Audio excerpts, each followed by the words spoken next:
Good evening. The May 23rd, 2022 regular board meeting of the East Penn School Board of Directors is now called to order. Would you please rise for the Pledge of Allegiance?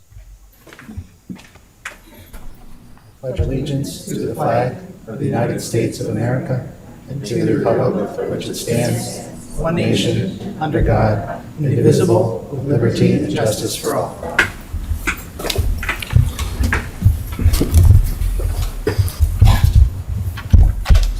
Well, I'm pleased to introduce for the final time this school year both Ms. Caitlin Cole and Ms. Maggie Wachalski, who are here tonight to give us the EHS Student Government Association report.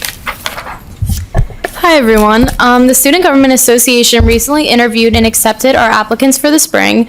We also conducted our ice cream social this past Thursday, which offered ice cream to the seniors. Unfortunately, due to the weather this past Friday, we had to postpone our Extreme Field Day event, but that is now being rescheduled and we plan on having it later on. Baseball and softball have both advanced in districts and have games this upcoming week. Congratulations to Luke DeShenes, Dominic Chiego, Colin Foley, Zach McElroy, and Tyler LePage for being selected for the EPC Division I team for baseball. Boys volleyball will compete in district semifinals this Tuesday, and boys lacrosse made it to districts and unfortunately lost to Freedom in the semifinals. Congratulations to track and field for their success at districts, and specifically to Matt Norton, Holden Brown, Tyler Fink, Oscar Filegi, Haley Reinhardt, and AJ Holbert for advancing to states. Also, congratulations to girls lacrosse for placing second in EPCs. We would also like to congratulate the cast and crew of Emmaus's production of The Addams Family. They received 15 nominations for this year's Freddie Awards, the most of any school. The show will be held this Thursday and will be airing on Channel 69 at 7 p.m. Emmaus's Theater Department's Evening of Theater will be held June 6th at 8 p.m. in the auditorium. And the Emmaus Art Show will run on May 26th from 7 to 9 in the north wing of the high school. The Emmaus Senior Awards Ceremony will be held this Wednesday, May 25th, and the Underclassmen Award Ceremony will be held on the evening of June 6th. We would like to thank everyone who was involved in planning and organizing both the senior and junior proms. Both were great events and a great way to celebrate the end of the school year. Graduation will be held June 12th, and SGA looks forward to selling flowers at the event. And finally, thank you for allowing us to join your meetings this year. We hope you all have a safe and fun summer. Thank you. Okay. Thank you. All right, thank you very much. And so I'd just like to say on behalf of the board, truly appreciate your service this past year. It's been enjoyable to see your smiling faces and hear all the great things going on at the high school. And I know that we all wish you the very best in whatever your next steps are. And as usual, you're welcome to stay, but if you have other things you'd like to do this evening, you're free to go. Thank you. Thank you. Thank you. I too just want to reiterate Dr. Levinson's comments and say that you've both been excellent representatives of Emmaus High School. We hope that you've enjoyed your time here serving as the student reps. Hope that you might return next year, and certainly wish you, Caitlin, great luck. I believe you've selected Temple? Yes, Yeah. so I'm going to Temple. Congratulations, and we wish you continued success. Thank you so much. Thank you. All right, our next item on the agenda is requests to address the board. I have 12 this evening, and as I've done in prior meetings of late, I'd just like to remind those listening and in the audience, for those of you who may be unfamiliar with public comment, speakers should feel free to express their opinion, comment, or question, and understand that it's not an interactive engagement with the board or with the administration. Please direct your comments to the chair. Be respectful, not engage in profane rhetoric, and be mindful that others, including students, may be listening. I would request that you consider that protocol when making your comments. For the members of the audience, please also be respectful and refrain from speaking during the public comment period. With that, I will now announce each speaker and their topic. When you step up to the podium, again state your name, and you'll have 3 minutes within which to speak. Our first speaker this evening is Jane Fretz, who is going to talk tonight about being in support of teachers and the board.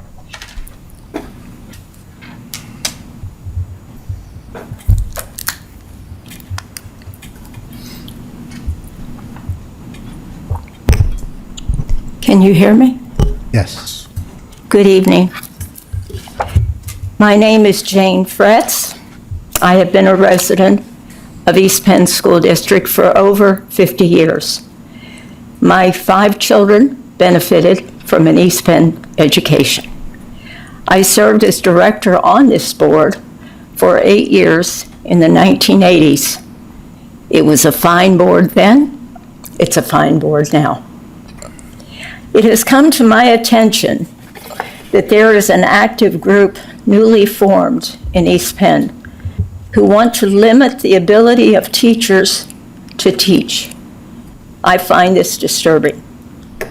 Across the country, this type of activity and the disinformation that goes with it has been perpetrated by the far right.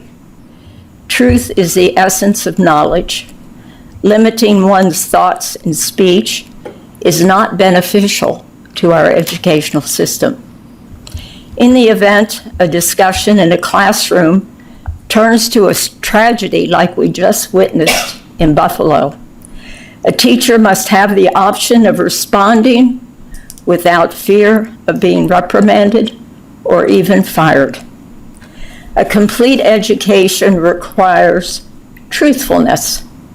If a white nationalist guns down people he doesn't like because of their color or race, it is a fact that should not be hidden.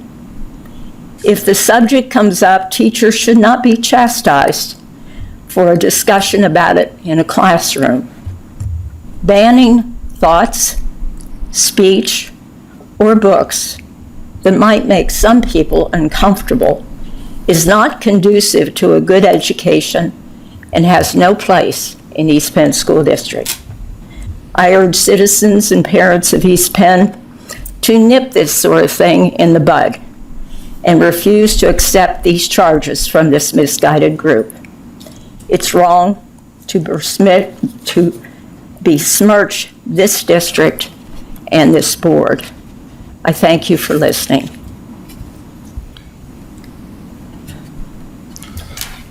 Thank you, Ms. Fretz.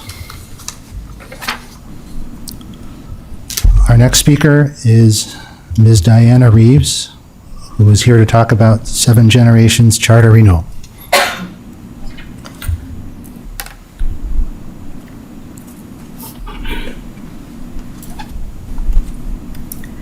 Hi, good evening. My name is Diana Reeves.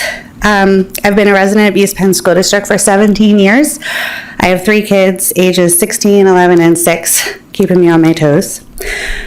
When my 16-year-old was entering kindergarten, I made a choice to send him to 7 Generations Charter School, and it's one of the best decisions I've ever made. When he was in first grade, I started working for 7 Generations Charter School, so I was parent first, staff member second. I've worked there for 12 years now. My son went there K-5, successfully transitioned to Iyer Middle School, where he had a very successful middle school career, and he's now a sophomore here at Emmaus High School. Going from 8th into 9th, he was recommended for bio honors, and he took and passed the biology keystones freshman year. Super excited as a sophomore because he's looking at his friends that have to take it this year, and he knows that he's already done. He's doing extremely well. He was on the track and field team, and he will be for next year as well. My daughter's also in 5th grade and getting ready to transition to Iyer, and my son's also in kindergarten at 7 Gen. So I have 2 that have kind of gone through the whole program and one that's starting over again at the beginning. Yes, I do work there. And yes, I am a parent, and sometimes it's hard to wear both hats. But I can say that coming from both sides, I've never felt more confident in my kids transitioning into the school district. My daughter is really excited to go to Iyer, and my son has done extremely well at both Iyer and at Emmaus High School. I guess I just wanted to say that having that choice for something that was maybe a little bit different is something that I was always really grateful for. It's taken us a little while to find our sure footing and our sure leadership team, but I can say with confidence, being there for this many years, that we do have it now, and that we are on a really good trajectory that those of us that are there now are super proud of. We loved having the administrative team come and visit us when they came, and we loved just kind of showing them who we are and what we do and connecting with them in that way. And I really feel that 7 Gen is an asset to our community, and we look forward to continued partnership with East Penn. Thank you, Ms. Reeves.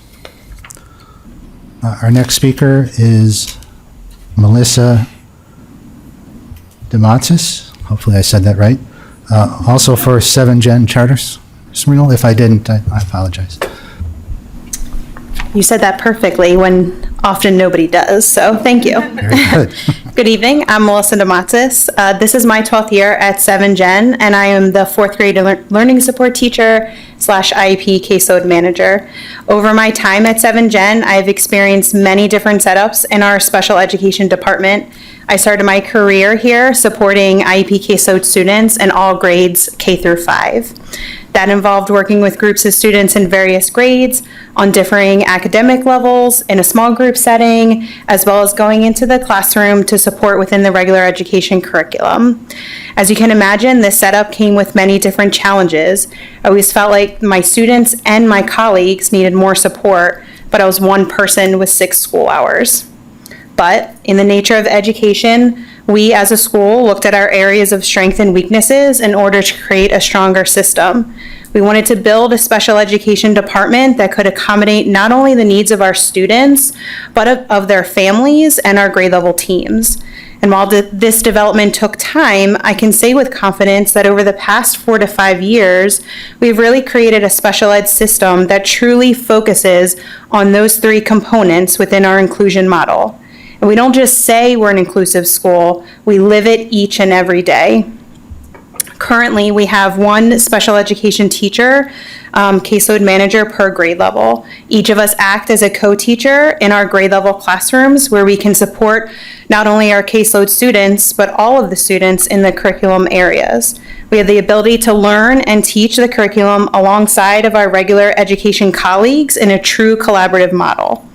Our teams are designed to be self-supporting and student-centered based on our students' needs. There is no your student, my student, they're all of our students.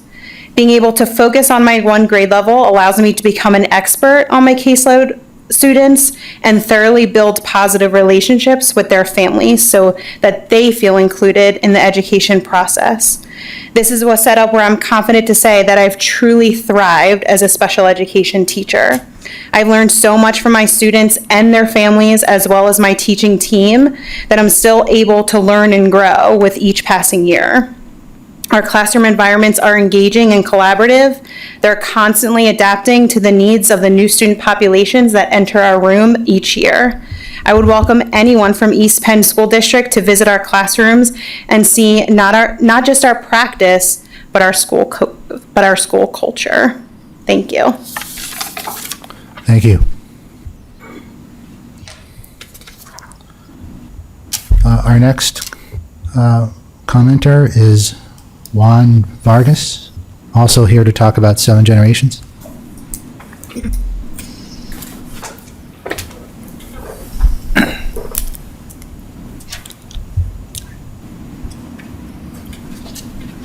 Hi, good evening, everyone. My name is Diana Vargas. We came as a family unit.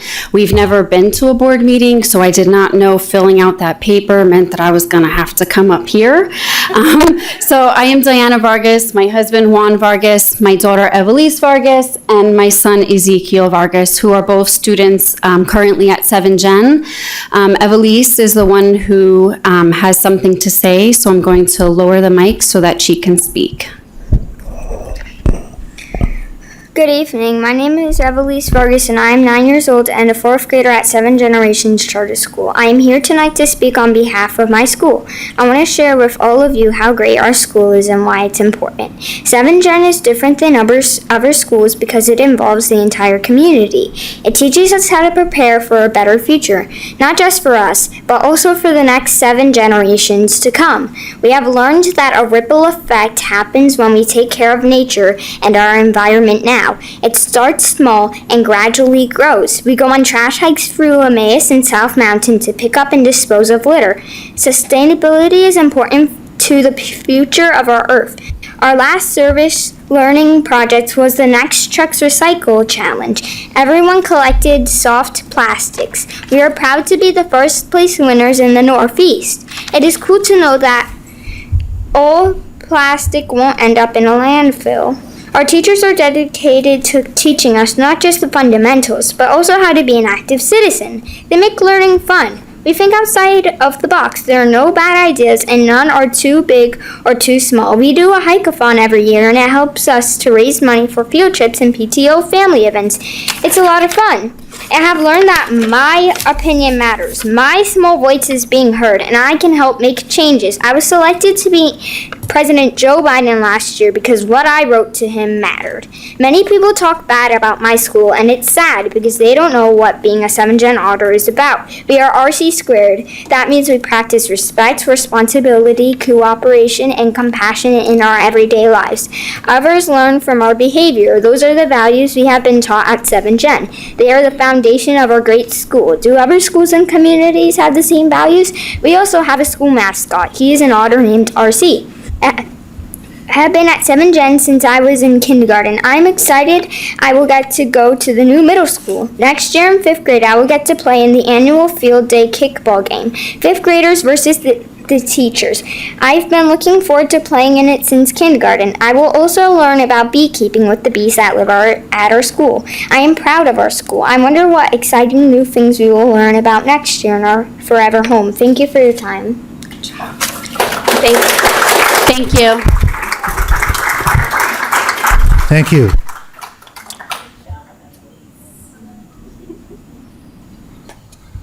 Actually, this was you. Okay.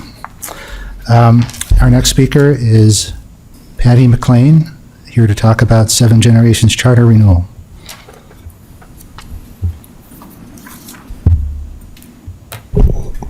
Hi, good evening. My name is Patty Mclean, and I would like to offer a few brief insights that I have as the parent of 2 children at 7 Generations Charter School. 7 Generations has offered an incredibly rich educational experience for my kids because, simply put, it is just the right fit for them. I know this is also true for many of their peers at 7Gen who find more success in an environment that emphasizes hands-on and project-based learning. For my kids, I clearly see increased engagement. I see deeper curiosity about a wide range of subjects. And even in my elementary-age children, I see a true concern about and desire to become an advocate for the world and community around them. 7Gen fulfills its mission every day. Before I enrolled my oldest daughter, who began her school career at a traditional public school in another district, I read the school's charter and asked school administrators what seemed like countless specific questions about curriculum, assessments, and school culture. And 2 years later, I can say without hesitation that 7Gen has been true to its word every step of the way. My family feels part of a school community that operates in a transparent and inclusive way that allows me, as a parent on the outside, to see that it is doing exactly what it sets out to do. Shortly after my daughter began 1st grade, she asked if I would drive her to school on a Saturday so that she could lead me on a hike. So my family piled into the car, and my 6-year-old, Kate, led the way from the front door of the school, across the meadow, through the woods, to the pond, where she completely blew my husband and me away with all of her knowledge about the pond ecosystem, and also just totally wowed us with her confidence and enthusiasm. She was soaking everything up, and this newfound high engagement at school carried over to her reading and math lessons, and so her knowledge and achievement have soared during her time at 7Gen. Throughout the last 2 years, I have found the school's administrators, teachers, and board members to be approachable, responsive, flexible, and creative in finding solutions that work for kids. I believe that meeting the needs of individual kids is top priority at 7Gen, and that is why my children have found such academic and personal success there. Being a part of a small school community allows each child to be known, challenged, and supported. So from my vantage point as a parent, it is so clear to me that 7Gen does the right thing every day to fulfill its charter and to serve kids. I hope you can see that perspective too. Thanks for your time. Thank you. Our next speaker is Carrie Crawford on right to know request.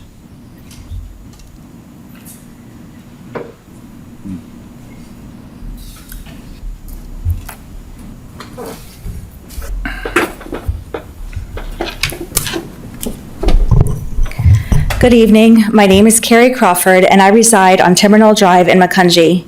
I have several affiliations within East Penn, as I am a graduate, a taxpayer, an employee, a parent, and was most recently voted to serve as the president of EPESP. I come before you tonight with regards to a situation that began back in February 2022 involving my son, the head coach of the boys' varsity basketball team, the assistant athletic director, the athletic director, and various members of the district's administration team. My husband and I have made several requests to obtain any and all information pertaining to this situation, as well as related district policies and guidelines. Our requests were made both verbally and in writing and date back to February 3rd, 2022. Our attorney has filed a right-to-know request on April 27th, 2022, asking the district to provide the same information that we've been requesting for months. Regrettably, the district has not fulfilled our personal requests or the right-to-know request filed by our attorney. While I could say more about the mishandling of this entire situation and how it has negatively impacted my son on many levels, my goal tonight is to try and ascertain why this information is being withheld. As members of the school board, I respectfully request that you would ask the same question to the district employees mentioned above and support the information getting released to us in a timely manner. Thank you. Thank you. Our next speaker is Carrie Rank on 7 Generation Charter School.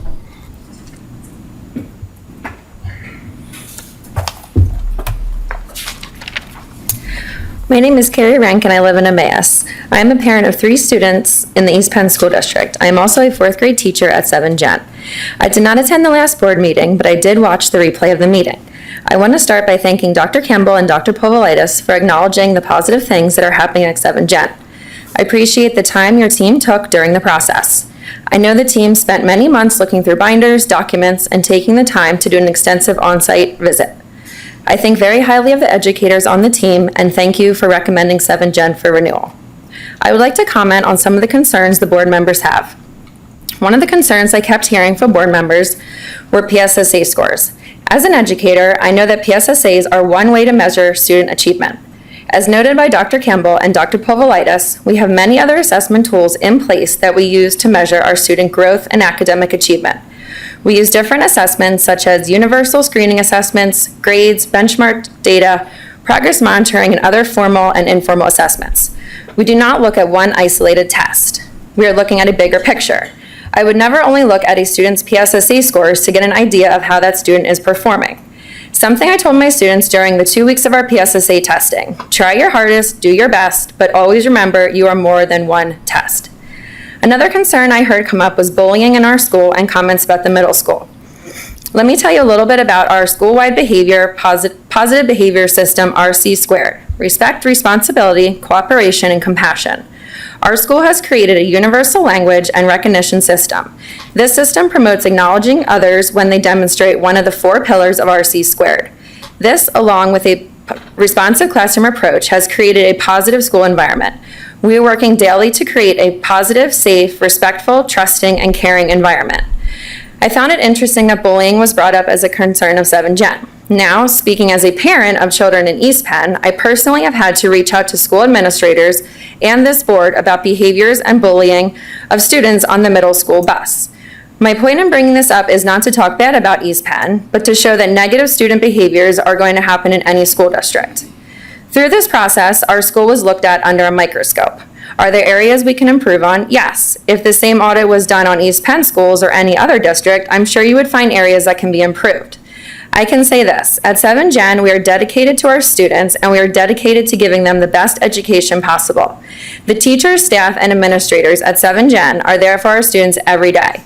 We are always working, planning, and thinking of ways to help our students grow and succeed. This past year has been a challenging one for everyone in education. We have persevered and are dedicated to our students and their academic success. Thank you. Thank you. Our next speaker is Alexa Brennan, also on Seven Generations Charter School.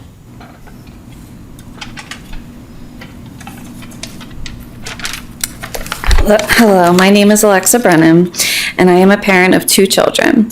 My oldest son attended Seven Generations from kindergarten through 5th grade, and he is currently finishing up his 6th grade year at Ira Middle School. My youngest son is finishing up his 3rd grade year at Seven Generations. I can remember clearly when it was time for my first child, Brennan, to start kindergarten, which can be a nerve-wracking time for any parent. My nerves quickly subsided as Brennan loved going to school, made friends, and excelled academically. As he continued on, I began to really take notice of the opportunities for environmental learning that he was given. He was not only learning how to grow food, but growing it. He was investigating soil, pond systems, landfills, forests, through actual hands-on learning experiences in this community. I had no doubt that he was receiving wonderful learning experiences, but as a parent, I still wondered, will he be able to transition to middle school successfully? Will he struggle academically? Will he feel behind his peers? Will he make friends? Here are the answers to those questions. His transition to middle school has been beyond successful. Brennan is excelling academically and receiving straight A's. Through check-ins with his teachers, I have been told he has had a great transition, is a pleasure to have in class, and there are no academic concerns. When asked, Brennan said that he did not feel academically behind his peers in any way and lovingly compared his teachers at IRE to former teachers from 7 Gen. He stated he felt prepared for middle school and in true preteen fashion shrugged his shoulders and said, "It was easy." I am so thankful for the experiential learning and values that he learned at 7 Gen, and he is now able to carry with him through the East Penn School District. Thank you. Okay, thank you. Our next speaker is Barley Melcher. Did I get that right? Well, also for 7 Generations Charter School. Hi there, my name is Barley Melcher. I am a parent of 2 kids in the East Penn district. We've been here for 7 years. We live in East Penn. We moved from Georgia when Eva, my oldest, was in kindergarten. She'd already had a terrible experience at her school because Eva is a square peg. She doesn't fit into a round hole. I did research and found 7 Generations Charter School and wanted my girls to attend. We were not able to get Eva in for the rest of her kindergarten year, but she was enrolled in 1st grade, along with her sister Eliza, who entered kindergarten the same year. Eva's teachers and staff worked so closely with Eva. This was before Eva was even diagnosed with autism. Her diagnosis did not happen until 5th grade. The staff at 7 Gen didn't pigeonhole Eva for behaviors. They worked closely to help implement strategies, plans, and change them as needed. They worked hard to assist Eva with her needs, all while continuing to see Eva as a bright, loving child that is smart and needed to be pushed and to learn. The staff and teachers pushed Eva and challenged her along the way. My daughter Eliza, who you'll hear from in a minute, is only 1 year behind Eva and is a completely different child. She is a social butterfly, super inquisitive, and never one bad behavior. Despite having a sibling only 1 grade before her, the staff at 7 Gen treated Eliza as an individual. They saw who she was and pushed her to achieve her best. I sought out 7 Gen because I knew neither of my girls would be able to sit at a desk for hours on end. I wanted to have hands-on learning and experience things that were not typical in a school setting. I knew from very young they were experienced learners. I also know as a special ed teacher, not all kids learn the same way. 7 Generation was amazing at taking subjects such as graphing and turning them into an experience. I remember in 1st grade, well, their 1st grade, when they were learning graphing, they didn't just color on a paper or watch a smartboard. They hiked to the pond, discovered animals, counted them, and took that information and learned how to graph it. Each one of the students learned on their level, and this continued every year. Despite COVID and having to go virtual, the staff took the students through virtual experiences. It was hard to change from being on the go and hands-on to the computer, but 7 Generations made it the best experience the kids could have had. Fast forward to entering Lower Macungie Middle School. Due to COVID, we missed the timing for testing into advanced math for Eva. After some pushback about testing Eva for gifted, she tested into the gifted program, and so did Eliza the next year, proving they were given the background and foundations needed to succeed in middle school from 7th Gen. I'm a proud parent to 2 successful girls that came out of 7th Gen, tested into gifted, and both had all A's in every class. Eva for 2 years and Eliza this year for her first year in 6th grade. Eliza will be able to tell you her exciting news about her new possible math placement when she comes up. 7th Gen was an amazing savior for our family and our girls. Not all kids are created equal, but 7th Generation encompasses all of them. 7th Generation's charter school is still a family to us and would be devastating to lose that for future students. Thank you very much. Thank you. And without further ado, our final speaker, who's been generously introduced by her mother, Eliza Melcher, also here to talk about 7th Gen.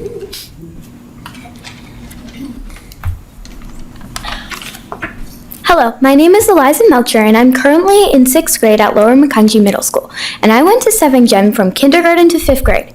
7th Gen is an amazing hands-on school where we were given all the opportunities to excel and succeed. I feel like they really helped prepare me for middle school, and the 7th Gen curriculum is very hands-on, so if we were learning about frogs, we would go and observe frogs at the pond instead of reading a book. I remember in 1st grade, every Wednesday we would go to the pond and do a new activity each time. I remember I would love going to the pond and count down the days till Wednesday.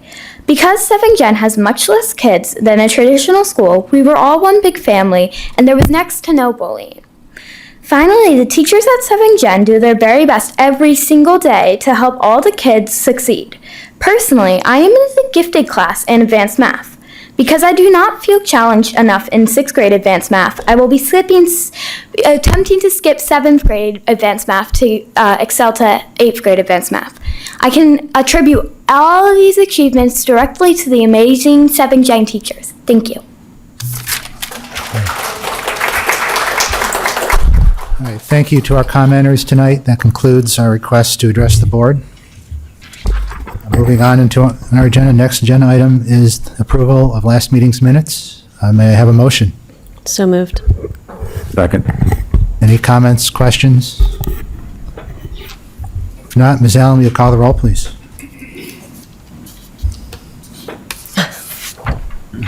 Ms. Allen is not here. She stepped away, so if you give me 1 second. I should be more observant, Mr. Singh. No worries, I will step in for her. Mrs. Bowen? Aye. Ms. Bowman? Aye. Mr. Byrd? Aye. Mr. Champagne? Aye. Mr. Fegley? Aye. Mr. Jankowski? Aye. Mr. Smith? Aye. And Dr. Levinson. Aye. 8 ayes. Thank you, Mr. Saul. Next up is the district update from Dr. Campbell.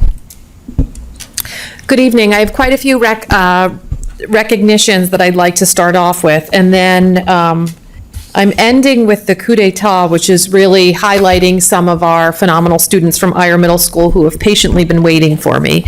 But I want to first start off, as you heard our student reps highlight earlier tonight, we're incredibly proud of the cast and crew of the Addams family for leading the nominations this year with 15 nominations for the Freddie Awards. So we're all excited for later this week to see the awards show, and again, they were recognized for a variety of categories, including outstanding performance by an orchestra, outstanding use of scenery, outstanding use of costumes, outstanding use of lighting, outstanding performances by actresses and actors, outstanding chorus, stage crew, and overall musical production.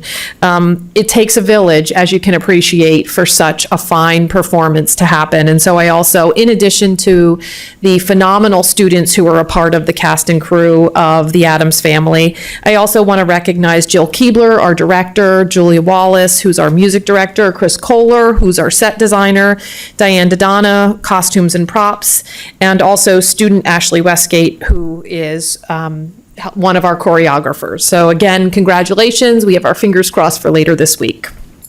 I'd also like to recognize Lower Macungie Middle School's Mural Club. That's a mouthful. The Mural Club is under the direction of Mrs. Heather West, who's one of our art teachers at LMMS. And for any parents at Lower Macungie Middle School, we hope that you're able to stop by the building one time and view the 58 feet long mural that the students in the Mural Club designed and painted, that highlights the many after-school clubs and activities and sports teams that happen at Lower Macungie Middle School. So the mural is really a nice visual between tying in the arts as well as the variety of extracurricular clubs and activities that we offer at our middle school program. I'd also like to congratulate the Emmaus High School LCTI students who recently participated in the Skills USA District 11 signing day, which happened about 2 weeks ago. We wish our students the best of luck in their future endeavors. Specifically, I'd like to recognize Ryan Gauguin, who will be employed by Two Face Company, Christopher McDonald, who will be attending Pennsylvania College of Technology, and Cody Flieger, who will be employed by Lehigh Valley Plastics. So it's incredibly exciting for us as we think about our LCTI students graduating from Emmaus High School and LCTI and moving on to some going right into the career field, some actually continuing their education. I'd also like to congratulate Lower Macungie Middle School student Tyler Yengar for competing at the Delaware Valley Science Fair competition. Tyler earned first place in middle school zoology, a bronze medal in middle school overall, and the Calvert Award for the American Entomological Society, from the American Entomological Society. So Tyler has certainly done an outstanding job in that competition. A few advertisements. In particular, we are looking for small business owners who might be interested in advertising in our 2022-23 East Penn activity calendar. And so any small business owners in the district who are interested in partnering with the district for this advertising opportunity, please reach out to Laura Grow, and her information can be found on the district website. I also remind the community that tomorrow, May 24th at 7 o'clock at the Emmaus High School Auditorium, our administrative team is hosting the first of a series of facility study listening sessions. And so we invite families, community members to please take a look at the video that provides an overview of the facility study and the options that have been presented. And it's really an opportunity for our administrative team, first and foremost, to listen to feedback from parents and community members on those options, and we're certainly happy to answer any questions as well. And a final reminder about kindergarten. Our kindergarten registration process continues for next school year, and I also remind families that we actually have orientations that are scheduled at our elementary schools. They're happening the end of this month and at the beginning of June, and I encourage families to please check out the orientation page that's located on the bottom of our district website for the dates and times at each of those school buildings. And finally, the moment that we've all been waiting for. I'm really excited to, in just a moment, introduce the students and advisors who are a part of the Eyre Middle School What's So Cool About Manufacturing team. A little bit of background. What's So Cool About Manufacturing is an annual video contest in which students from schools across Pennsylvania partner with a local manufacturing company to explore careers and produce a video profile of the company. This year, Eyre's What's So Cool About Manufacturing team is composed of students who, I'm going to say they're not new to maybe media, in that many of them, I believe, are producers on the ITV morning announcements at Eyre Middle School. The Eyre Middle School team partnered with representatives from Blue Triton, and at the Lehigh Valley contest, which featured teams from school districts in Lehigh, Northampton, Monroe, and Carbon counties. The IR team won Best Videography, and they were also selected to compete at the Best of PA contest. For the Best of PA contest, the IR team traveled to Harrisburg just last week, I believe, and competed against 22 What's So Cool About Manufacturing teams from 8 different regions across the state. And lo and behold, the IR Middle School team won first place in the Best in Pennsylvania video contest.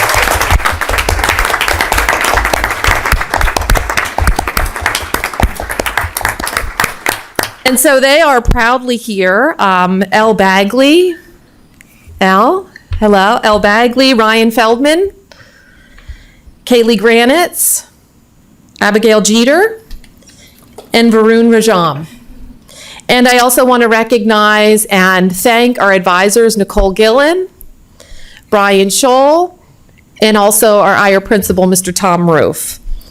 So again, another round of applause. We're so incredibly proud of you for being state.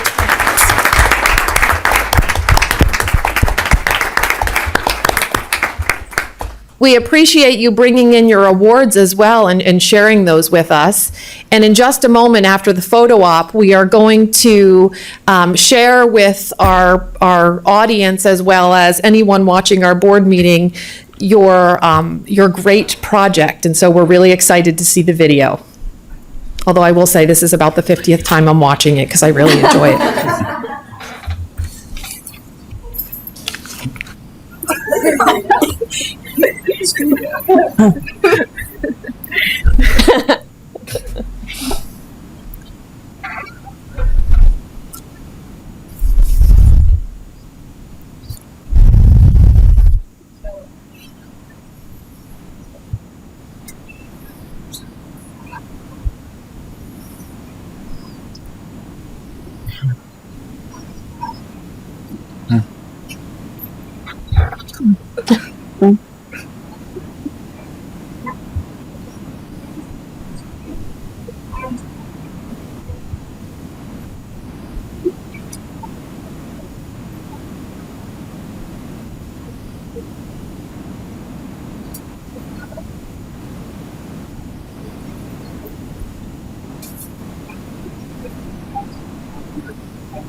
right. Again, congratulations to all of you. We're so very proud of you. I just also want to extend our sincere appreciation to your family members who are here tonight, because I can appreciate that there's likely some either early morning or after school pickups that they had to arrange as you finished your production. So awesome job, and we're going to continue to look for you with more video production.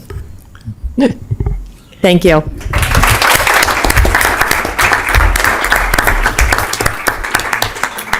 And I'd like to open the floor to the board if anyone has any comments. Mr. Smith? That was an amazing presentation, an amazing video. I've followed this contest in all of my time on the board, and this was an amazing accomplishment. So if you could have been in my house when I saw that you guys had won the entire state, and just the yelling out of me, like, I can't believe they did that. It's so cool. My only question for you all is, with all of that hardware that you guys have brought with you today, do you take turns with who gets to keep it in their house for like a week? Is it a day? Like, how does that work? Who gets to hold on to that? It's in my room. It's 1-minute rotation. Congratulations, guys. Yeah, great job. Great, thank you, Mr. Smith. Anyone else? I'd like to echo the praise also for our winners of the video contest. Like Mr. Smith, I followed it all along. My son participated in it when he was in middle school. And so, earning this honor, certainly on the local level and the state level, is tremendous. And not to forget, there are a lot of other great things that Dr. Campbell mentioned going on with students, and just a lot of great things going on in East Penn. So with that, I'd like to now move on to our next item, which is another presentation related to what we've been talking about with our ongoing discussion on the budget, to talk about COVID relief funds and a 2022-2023 draft final budget. How's that as a follow-up to a student presentation? All right, Dr. Campbell, would you like to introduce? Yes, thank you. We are very much approaching the end of our budget presentations, gearing up for a motion for the final budget at our upcoming June meeting. But first, as promised, our administrative team, as part of the budget development process, continues to look very carefully at revenues as well as expenditures. And so we're in the spirit of that process. We have made some additional revisions to the proposed final budget, which we'll share with you tonight. And then we also thought it would be a very appropriate point in time to provide the board and the community with a comprehensive overview of the COVID relief funds for which the district has received over the past 18 months. And so at this point, I'm going to turn things over to Mr. Saul, who's going to cover both of those items. Thank you so much. I think everybody will quickly realize that I could definitely use the skills of those young ladies and gentlemen to really spruce up the budget presentations. This will not be quite as exciting as their presentation, but it will be informative, believe me. Hire them as interns.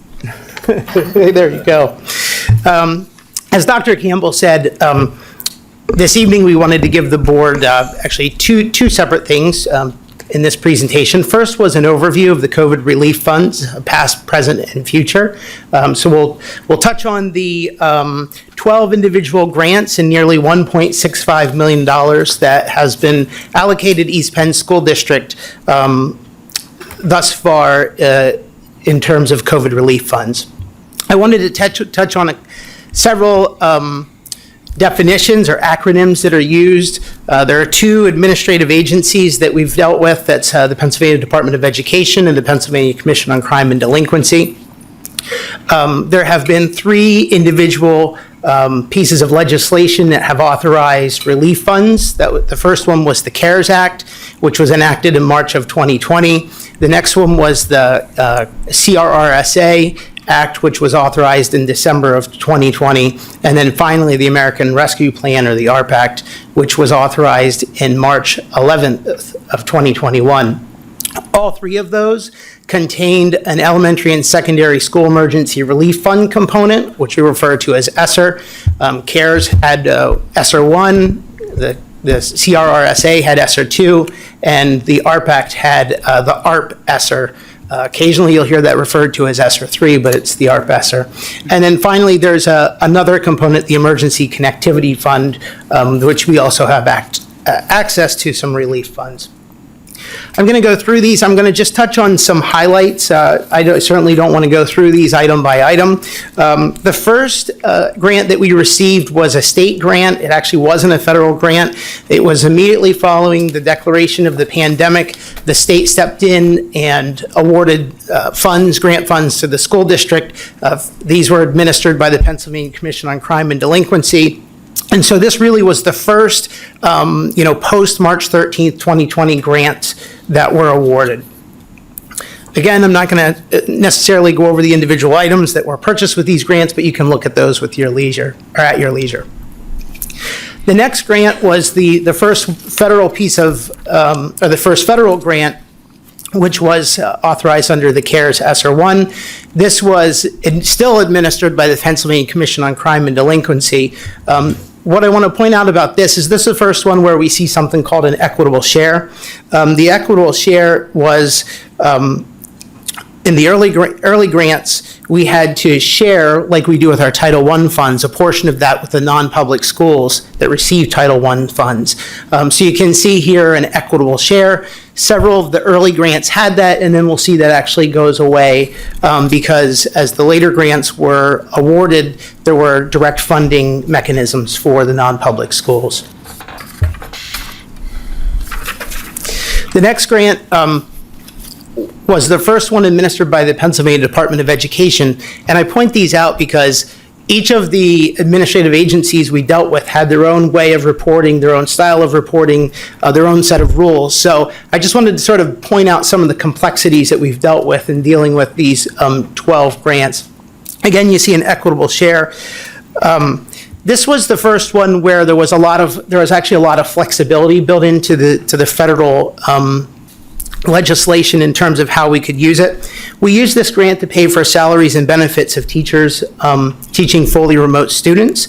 But then what we did is we set aside an equal amount of the grant. So the theory is we had budgeted those salaries and benefits. We used grant funding, and so we set aside an equivalent amount to be used for COVID-19 response and mitigation needs.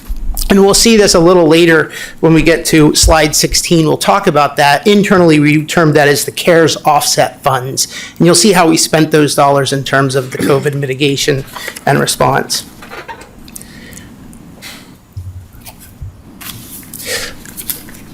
The next one was the Governor's Emergency Education Relief Fund. So part of the CARES Act delegated the responsibility to states' governors to decide where important areas of or educational purposes that money should be allocated toward. Governor Wolf allocated funds, among other reasons, for special education COVID-19 impact mitigation. And you can see that we used those funds for things like after school, summertime, transitional, and other types of remediation. Then we talked about the next act was approved. So that act actually awarded, again, there was a lot of flexibility in that. You can see this is the first one where there was no equitable shares.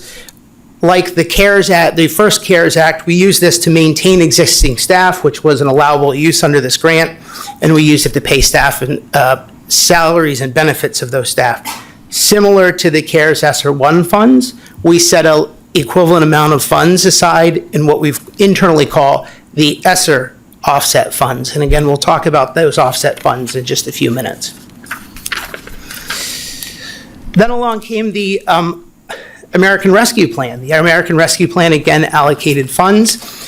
This had some restrictions. So you can see here that 20% of this grant was used for evidence-based interventions. That was a requirement of the grant, so we used 20% to pay for our elementary interventionists for the current year. And then the other 80% really had a lot of flexibility, and so again, we used that to maintain existing staff. And so this grant, like the CRRSA, grant, we set the funds aside into the Esser offset fund bucket of money, if you will. The next three grants are referred to as the ARP Esser Act 24 grants. When the ARP Esser monies were allocated to Pennsylvania, $5 billion were given to Pennsylvania, $4.5 billion went directly to school districts. $500 million was left to the state to decide how to use that. And through Act 24 of 2001, the General Assembly allocated that in a number of ways. And so we'll see the next three grants, how some of that was allocated. The first one was for a learning loss, to help address learning loss. In this one, you will see the first line item in addressing social emotional learning. It includes communities and schools for 2022-23. And so if you remember back during our budget presentations, I believe the question was asked, or we talked about the fact that communities and schools was budgeted or is budgeted in the general fund budget. So the natural question is, okay, well, why do we have it budgeted in the general fund and you're covering it here too? The federal procurement guidelines under the Uniform Grant Guidance are very specific and at times challenging.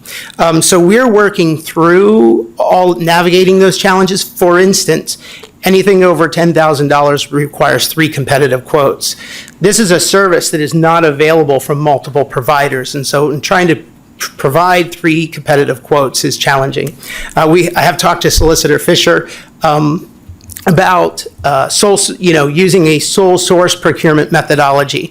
So again, we're working through that. Our hope is that we can use the grant funds to pay for that. If we do, the monies that are in the budget, we would either use as offset funds or just leave those, fall to the bottom line at the end of the year. Again, our preference is to use this because there is a very specific component of this learning loss set aside that requires addressing that social emotional learning piece where this would fit nicely. There's also some professional development requirements. This grant, as the grants got later, they become very prescriptive in how they could be used, unlike the early grants that were generally much more broad. The next one is, again, under Act 24, summer school set aside.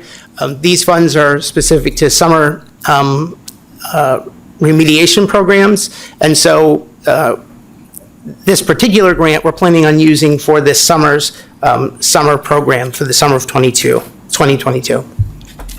The next grant, Act 24, this is the after school set aside. We use that to fund our after school programs, the elementary extended day, the high school, Emmaus High School High program, et cetera, throughout the current year.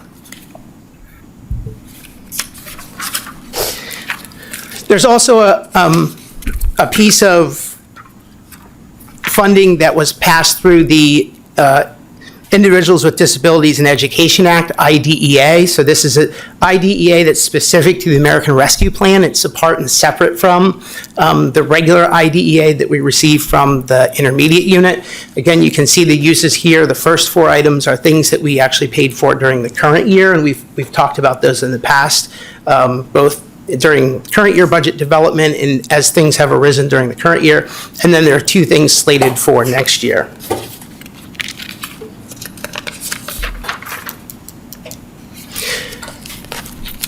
The next grant is the Homeless Children and Youth grant. This grant provides support and resources for homeless children and youth by making it easier for homeless students to participate in school activities like in-person instruction and extracurricular activities.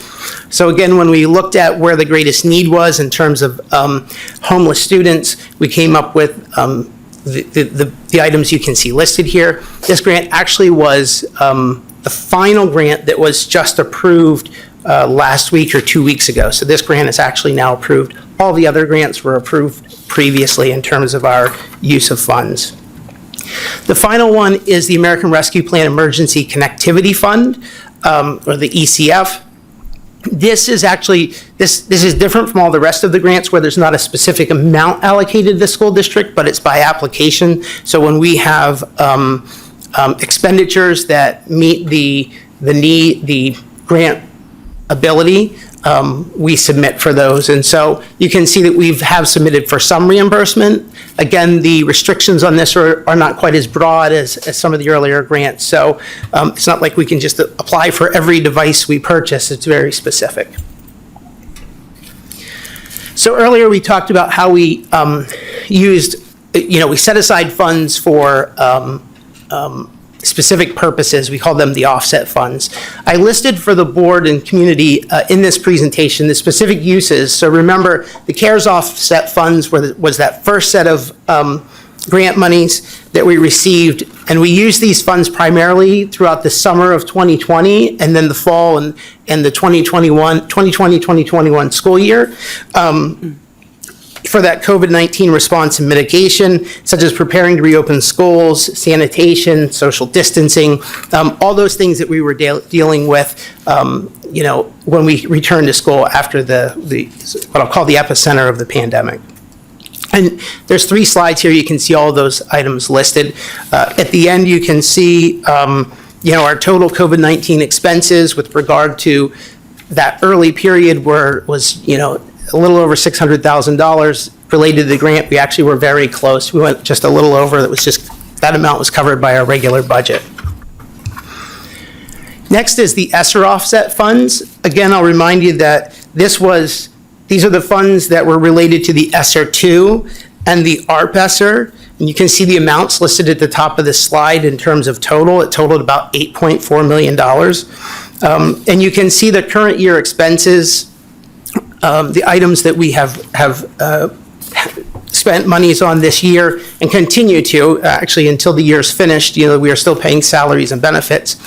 So we're estimating the total expenditures related to the Esser offset funds in the current year to be roughly $2.3 million.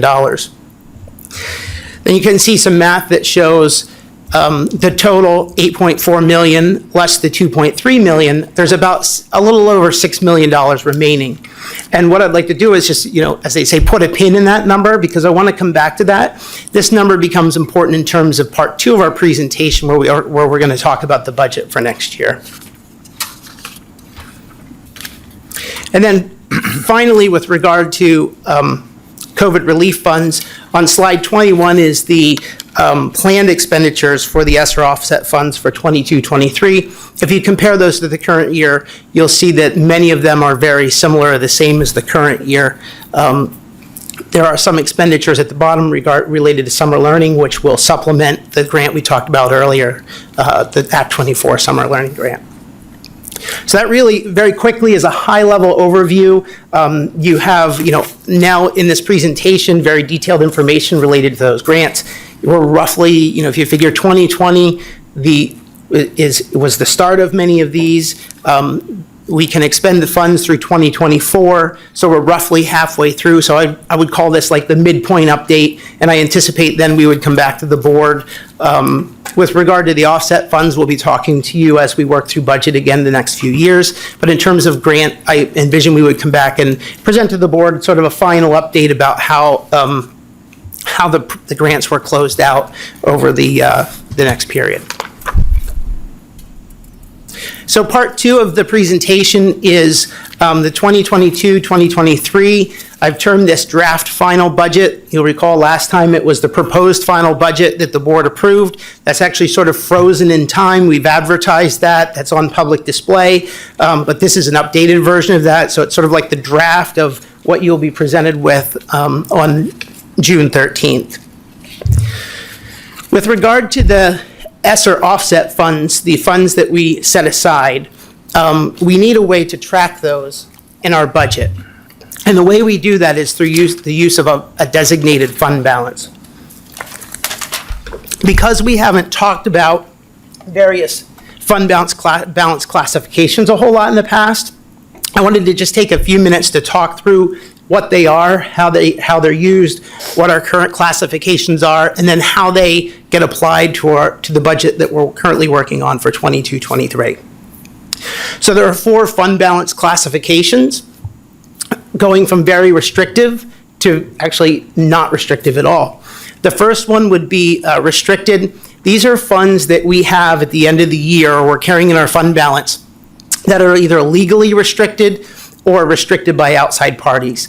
An example of funds that we currently have like that would be scholarships that we hold, scholarship monies that we hold, graduation awards, foundation grants that have been given to the district for a specific purpose that have not been spent yet, and other restricted grants from various sources that we've received. So all of that has an external restriction. Somebody has said how we should spend those dollars, and we as a district or you as a board can't change that because there's been strings attached, if you will, to those dollars.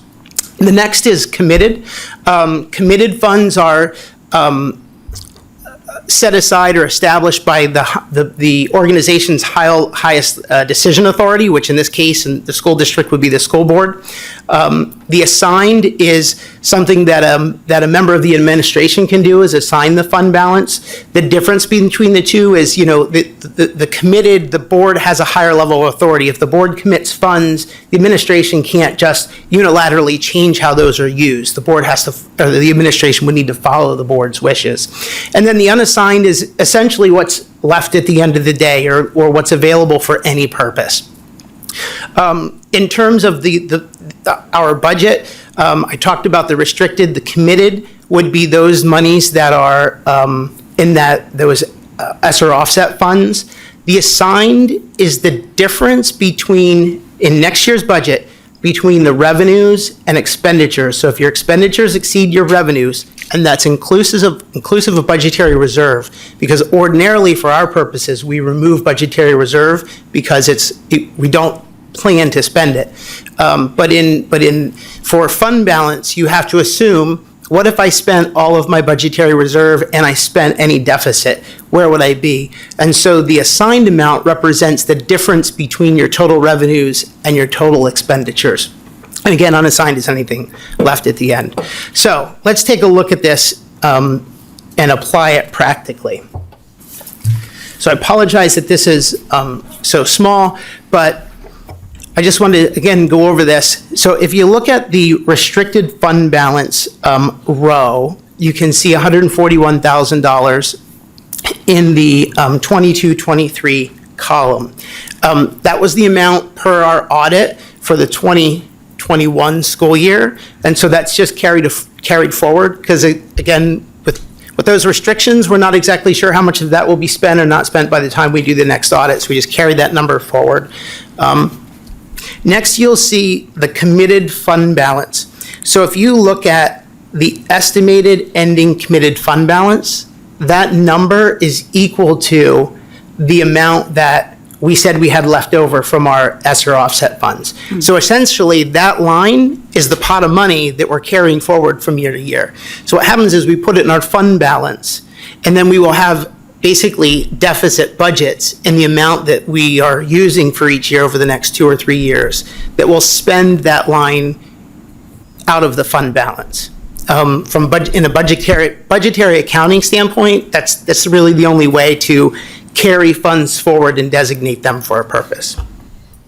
The unassigned fund balance, if you go across that row, again, it is the difference between the revenues and the expenditures of the year that follows. And then finally, the unassigned is what is left over.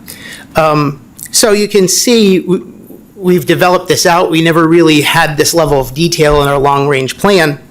And you can see that this is the ending fund balance classifications. You don't see that level of detail in the beginning fund balance classifications because you just look at the previous year's ending. That's the next year's beginning. They always have to match.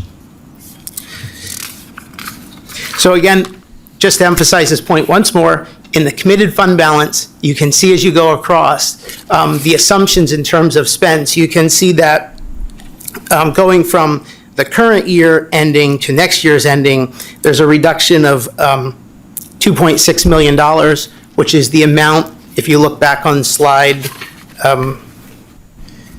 21, is the amount that's estimated for Esser offset funds next year.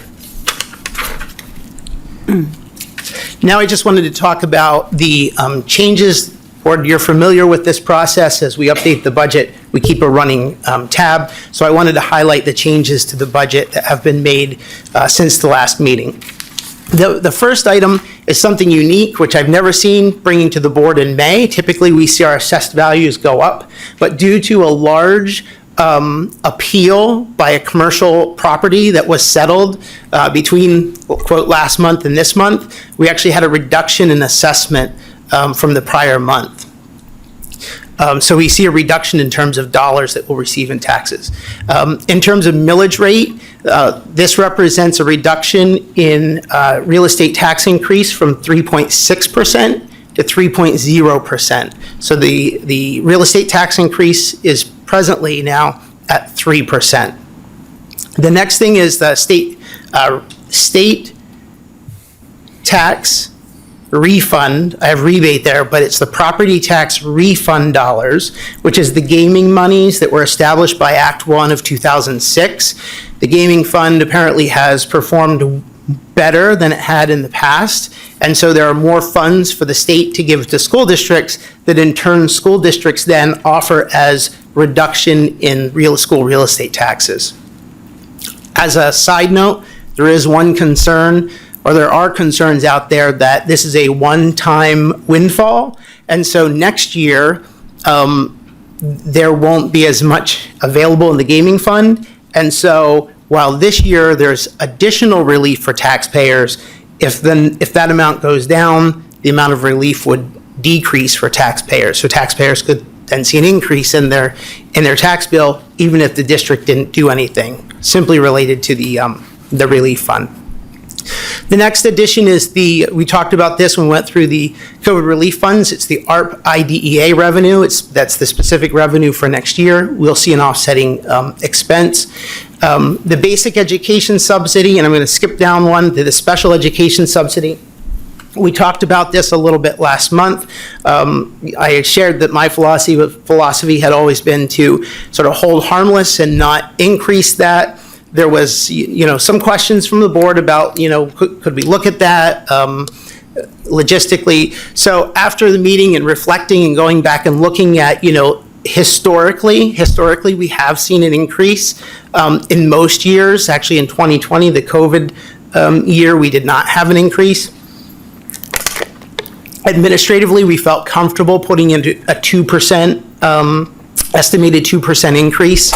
I think that's fair. I think we would rather see a 2% increase in that state revenue line item than to have a structural deficit or increase the structural deficit in the budget, which was another thing that was discussed. The state reimbursement on Social Security, and then I'll skip down retirement. We've talked about that many times. That's related to increased wages and our increased payments in those areas. We get more back from the state. And the state property tax refund funds, it's actually rebate funds. That's where you can see more money coming from the state to us as a district, and above you saw where it goes back out as relief to property owners. On the expenditure side, actually we can summarize this pretty briefly. The first thing is, actually the first three line items, wages, FICA contribution, and retirement contribution, are all related to the savings of teacher retirements. The next item, workers' compensation insurance, is related to our renewal, which has now been approved by the board, and so we adjusted that line item. And then the insurance with regard to retirees, that's additional expense for the medical, those individuals who above have retired but have taken advantage of the district's early retirement incentive and will be on our health insurance moving forward. The next several line items are related to the IDEA expense. We saw the revenue included on the previous slide. This is where we're recognizing the expense. They actually equal each other. And then the next several line items, where it starts with the Esser offset fund expenses all the way through transportation, are all those things that we saw back on the slide related to the Esser offset funds. So those are the Esser offset fund expenses broken down by category rather than by individual item. And then finally, there was an adjustment to budgetary reserve just to keep that at 5% of anticipated expenditures. I mentioned that the tax increase has gone from 3.6% to 3.0%. I like to share this with the board so the board can understand what that means long-term. What that means is over a 5-year period, the average tax increase would be 1.7%, and over a 10-year period, the average tax increase would be 2%. At this point, with the changes that we've made to the budget, I don't anticipate any additional changes between now and June 13th. A number of the things that we would receive, insurance renewals, updated assessment figures from the county, we won't receive those. If there is anything that comes up, certainly as administration, we will change that and update it. It's just we have really incorporated almost to the last minute all of the things that have been happening. And even if we look at the agenda tonight, there's no teacher retirements that we would incorporate. So I would suggest to the board that this is very near the end, at least in terms of bringing this, the administration bringing this forward. So the final steps with regard to the 22-23 budget would be on June 13th, approval of the budget. We would ask the board to approve a fund balance commitment to state your intention with regard to those Esser offset funds. We will need the board to approve the homestead farmstead property tax reduction resolution as it does every year, authorizing that. We will ask the board to again approve the property tax rebate program eligibility guidelines as we do every year. And then finally, we have talked through the budget process about a one-time transfer of $6 million from the general fund to the capital reserve fund prior to the end of the fiscal year. And so we will would ask the board to approve that as well. So these are the several actions that will appear on the June 13th school board agenda. And with that, I'm happy to take any questions. Well, thank you, Mr. Saul, for another detailed presentation. There are questions from the board, and we'll start with Ms. Bowman. Yeah, really just one question, and forgive me for struggling to follow one point. So you mentioned how the Esser funds are you showed like what we're looking at spending those on, and I noticed one of the things is wages, and there's a lot packed into this budget. And you also mentioned that after this year, we're looking at a 1.7 or 2% average increase, assuming I heard that correctly. Is that what you said or no? No, that would be the 5-year trailing. Oh, so that would be the 5-year look back. Okay. Yes. Well, that might help unconfuse me. Okay. Are we kicking a can down the alley by using Esser to pay for wages when those Esser funds run out? And I know it depends on the year.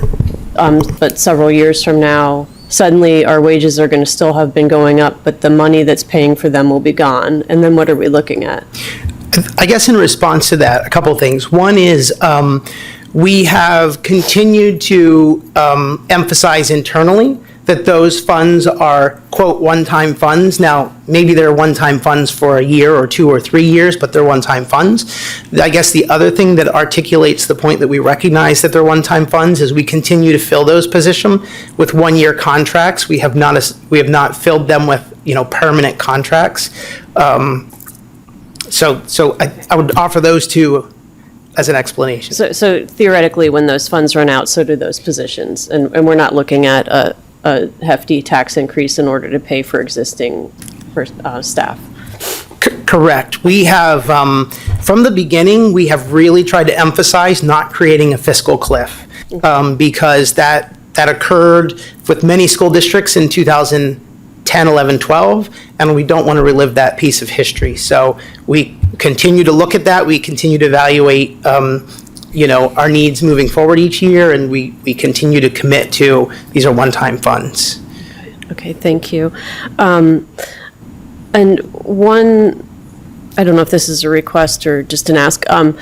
One thing that would be helpful for me, and not necessarily in the near future, is to understand those positions that we've used Esser funds in order to address what I guess is termed learning loss.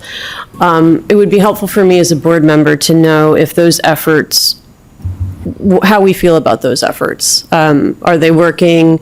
Are they not enough? And maybe it's too soon to be asking those questions just 1 year in. But in terms of like board level fiscal oversight, it's hard to vote on something when I don't know if how the effort's working. And then the other is just a general comment. I'm comfortable with what the administration proposed in this budget, and I see that, we can't solve some of the problems that we're having with behavior and also with the increasing cost of special ed without doing what the administration is recommending, and we can't do it without paying for it. And so I'm comfortable with the increase for this year, but in future years, I would like to see us back down into that 1.5% to 2% territory. So, a year from now, if the same ask was made again, I would be a lot less comfortable with it, if that makes sense. So, thank you. Hey, thank you, Ms. Bowman. Mr. Champagne? Yes. Thank you, Mr. Stahl, as always. Just a couple follow-up questions on the Esser fund. So the balance we're carrying forward as of the end of this year will be over roughly 6.1 million, right? Correct. So if I look at the long-range plan, the burn rate be roughly 2.7 next year, and then a little under 2.1 the following year. So if I do the math, that leaves some money left over, or am I missing something, or how does it all stack up? Because I assume by the end of the 23-24 school year, we have to have spent all of the dollars, based on what you said. I'll work backwards with regard to your question. So because these are offset funds, so we will have, at the end of this year, satisfied the grant requirements by using grant funds to fund existing salaries and benefits. So we will have satisfied the grant, and then we placed a like amount of money into a pot, right? And so that doesn't have those grant restrictions on it. So those dollars could be used until 2026, theoretically, right? Okay.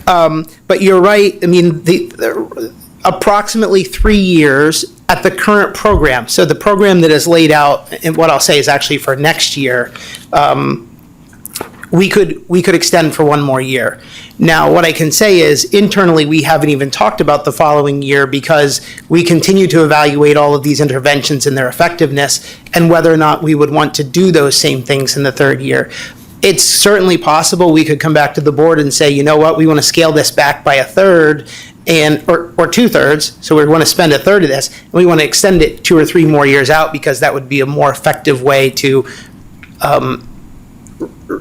satisfy the goal of remediating students due to the, Okay, so no matter how I understand what you said regarding, you satisfy the grant obligation by spending the money current and then setting aside an offsetting amount for future needs, but it will always be spent on learning loss related activities so that we could extend it for 10 years if we felt we had the ability to do that or wanted to do that. So it's very flexible in that regard. So Correct. I think that helps me Correct. understand why you didn't spend it all out and why the long-range plan looks the way it does. The assumption for the long-range plan was that we take next year's program, which is, just for reference, I know I've said this several times, but if you look at slide... Yeah, it's like $2.7 million, roughly. Exactly, slide 21. Obviously, there would be a little bit of escalation for, cost increase. Right. But what I've assumed is that program for the 3rd year for purposes of the long-range plan model. And then in the 4th year, those expenses actually come out, and that's what you can see. Again, this is a planning tool, and so that was the assumption for this plan. I just appreciate your explanation because it helps me understand, okay, we've got a pot of money, we've got $6 million that's fungible to address the learning loss or other issues associated with the pandemic for students, which is great. And the way we've set it up gives us the ultimate flexibility we need to move that money around, scale it up, scale it down, depending on what we find in the future. So I think that's wonderful. Going back to your assumptions on the, I appreciate your efforts to move the tax rate proposed tax rate from 3.6 down to 3%. Can you give me your feeling, and I know you made an assumption on the basic education subsidy and how you felt comfortable in growing that at a 2% clip. If that doesn't materialize, what's the impact? What happens in terms of the budget, in terms of a deficit, in terms of any other activities that we anticipate? Because who knows what the state legislature is going to do? And I've always been comfortable with the assumption that you have made, which is it's a look back, and you take what we know they gave us last year, and you don't assume that they're going to give us any more than that, and you move forward. Yeah, so if we got zero from the state for those two line items, obviously that's a little less than $350,000. I guess if everything else came true in the budget plan, except for that, we would either, one, need to look at our expenditures and adjust there throughout the year, or two, if we weren't able to adjust in the expenditure line item, we would use budgetary reserve if needed. I think in a $160+ million budget, we probably can absorb that. Should the General Assembly not allocate 2 or 2+% to us? Okay, all right. And then could you go back and just help me understand the gaming funding, what the ins and outs of that again, just so I'm clear as to what, they had a windfall this year or more funds than expected, so we get a benefit? Correct. And you were concerned, though, that next year, if that doesn't happen, what was the outcome of that again? So if we receive, let me put it this way. So the numerator is the amount that we get from the state. The denominator is the number of homesteads and farmsteads, because that's what qualifies for the tax reduction. So if you get more dollars, increase your numerator, right? Each person gets a little bit more. Right. If next year they don't have as much to allocate to us and it goes down, all of a sudden your numerator goes down, there's a little less for each person. And so there's the potential that they could feel that their taxes are going up, even if the district were at a 0% tax increase, but because there wasn't as much allocated through the state. So this is not something we have control over at all. The state, it is what it is. We get it. It's a benefit if it happens. If it could be obviously a detriment if it doesn't happen the way Correct. Okay. Yep. And that's a straight pass through. Every dollar that they give us for this purpose, we have to allocate to homesteads and farmsteads through a reduction in the tax bill. Okay, great. That's all my questions. Thank you very much. Thank you, Mr. Champagne. Additional questions from the board? Well, I have one quick question. Oh, you do? I'm sorry, Mr. Flagey. It's more of a concern than a question. Looking at this with the planned use of the Esser funds for 22, 23, like Mr. Champagne was talking about, I guess my biggest concern is, you're talking $2.7 million, correct? That for the 22, 23? If I recall correctly from the last budget meeting, if we didn't have those funds to do this, that would be 2.7%, correct? Roughly to a tax increase? In other words, if we didn't have these Esser funds. If we didn't have the Esser funds, we wouldn't be doing the remediation activities. Okay. Because the way I'm looking at it is down the line then, if this does not help correct the problems within the district from the remediation, how are we then going to handle that? Right? And I understand spreading it out, but there's a point where I just know from where I work, when you start adding things like this, they have a tendency not to be a 1-year thing and go away, or a 2-year thing. They kind of stick around. So I guess it's the accountability of who's going to have the accountability if we can't get this fixed with the money that we are currently given, is what I'm getting at.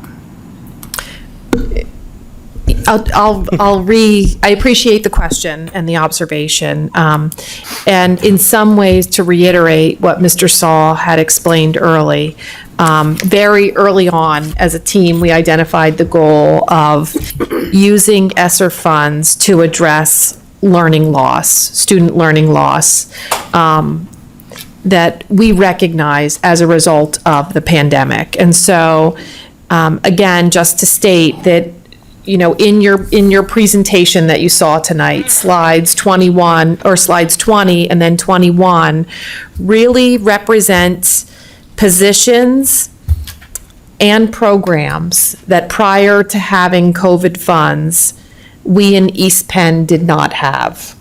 And so we have also been very mindful about, for ESSER positions, for example, I'll just give the example of the interventionist positions at the elementary level and the secondary level. There's a total of 14 of those individuals. So those are considered full-time sub or one-year positions. We are able to continue them next year, and it will continue to be an annual position. And I appreciate the question as well in terms of some feedback on how those positions are being received and really the impact that they're having ultimately on the goal of addressing student learning loss. I give the example of, we've had a lot of positive feedback, now this is qualitative, from teachers in terms of the impact of the interventionists at the elementary and the secondary level, those individuals who actually go into classrooms and work with students in small groups on research-based interventions. Those have been incredibly well received. We have been, again, very honest and transparent in terms of, yes, we are planning to continue those one-year positions for next year, but that's as far as we've been committed for the very reason that you talked about. Those are not permanent positions. Thank you for the question. Good question. Mr. Jankowski. I guess to build on what Mr. Falegi said, though, but then what? You know, if we're not finding the progress that we expected, I mean, I don't expect that we're just going to abandon these students, that we're going to want to continue with those programs. So is there any forward-looking planning in the event we have that situation, or is that something that you'll deal with other expense cuts? Well, I think get there? What many districts and what the state and federal government have actually observed about COVID funds is that it allows districts to potentially try positions and/or programs that they would not have otherwise been able to implement. And so it's our obligation to monitor the impact of these programs on student learning and to bring you feedback and recommendations in terms of, I'm going to say, the short and long-term advantage of such positions. Is it realistic that we could come to the board and the community and say, hey, we need 14 interventionist positions? Like, I think we're realistic in that, but is there a way, to Mr. Saul's point, to potentially at the end of this year and even as we go into next year, look at if we would scale back the number of interventionists? Is there a way for us to maybe sustain interventionists but not as many for more years? And/or, again, I'm just bringing up interventionists as an example because it's one of the, it's the most number of positions that you see there.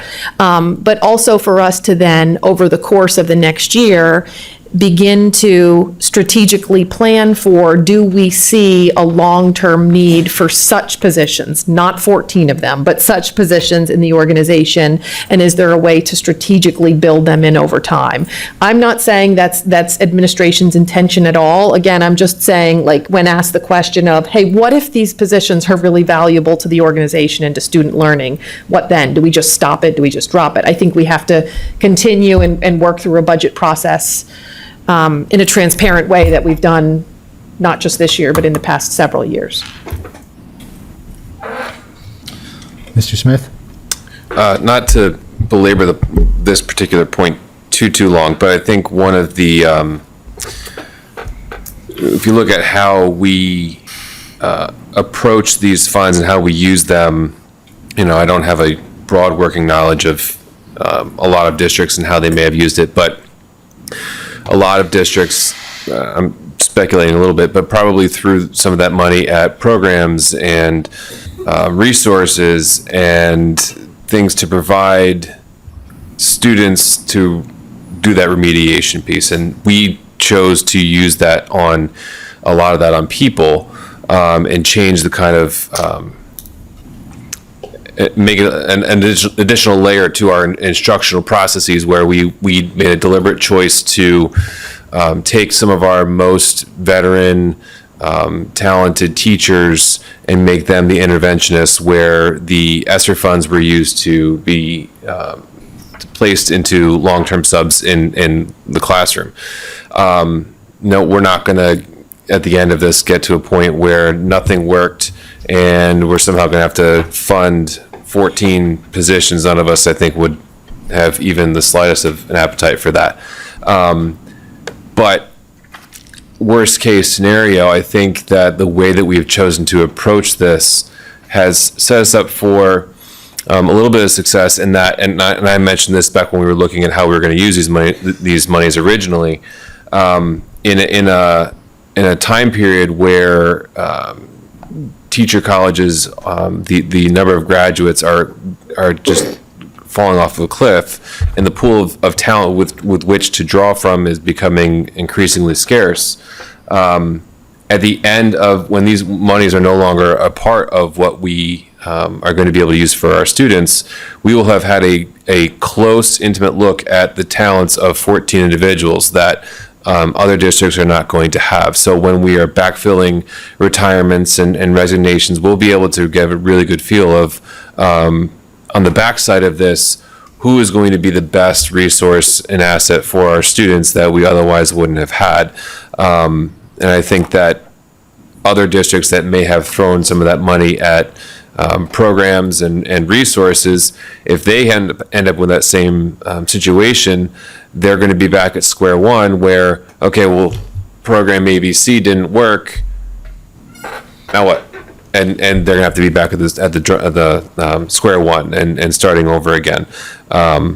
So that's just something that I'm going to be looking to keep an eye on. And I do agree with everything that my colleagues have been saying tonight on this piece. I do think it's important to have a critical look at the programs we are using and whether it is working, and is that something that we can take a look at as we're looking to approve future expenditures in the future.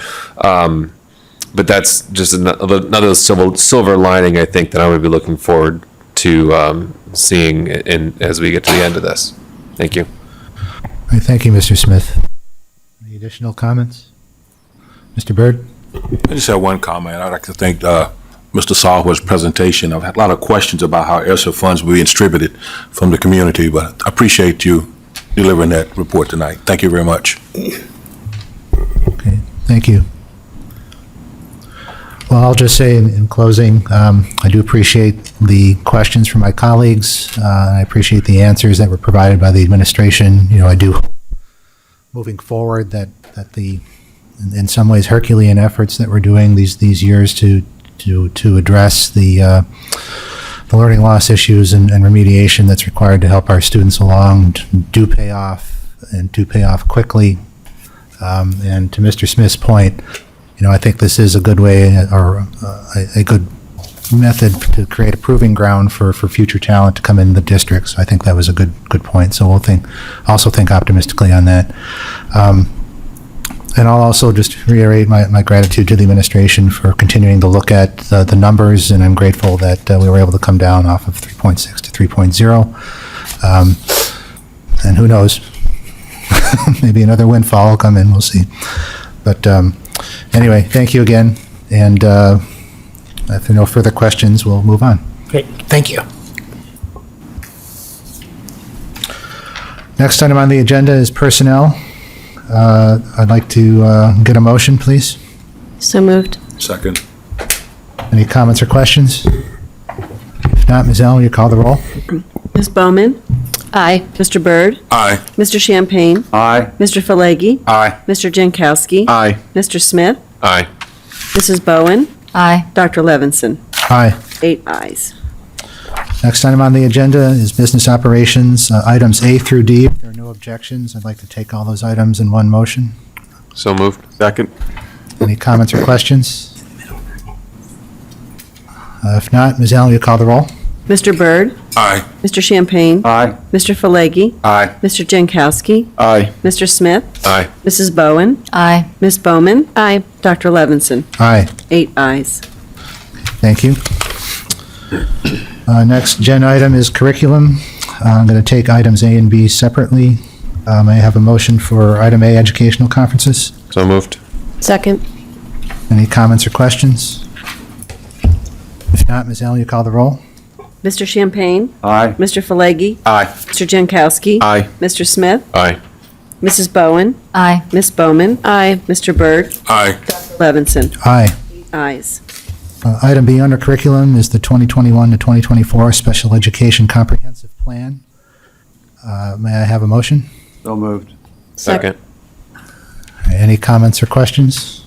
Yes, Mr. Champagne? I would just like to thank the administration for doing such a stellar job in putting this plan together. It was quite a handful to go through, but I think it does speak to what we're trying to do, and again, I just appreciate all the efforts that were taken to pull this together, and I think it shows progress in an area that we've identified. Thank you. Okay. Thank you, Mr. Champagne.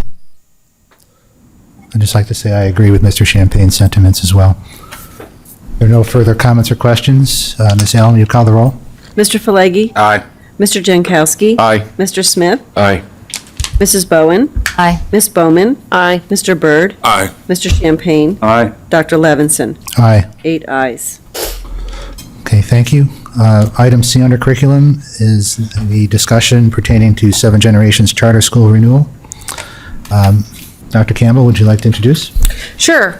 I'll just give a very brief introduction to our peers from Seven Generations who are here tonight to address some of the feedback that they heard from our team and board members at the last meeting. Just as a bit of background, our administrative team in East Penn has been working with the leadership team at Seven Generations Charter School really since earlier. I will say it's been a collaborative partnership that we've always had, but as part of the charter renewal process, we've certainly spent quite a bit of time together since the start of this school year. In October 2021 is when we really officially kicked off the charter renewal process. And as we shared at our last board meeting, where we introduced the charter renewal, as part of that evaluation process, our administrative team reviewed a comprehensive set of documents.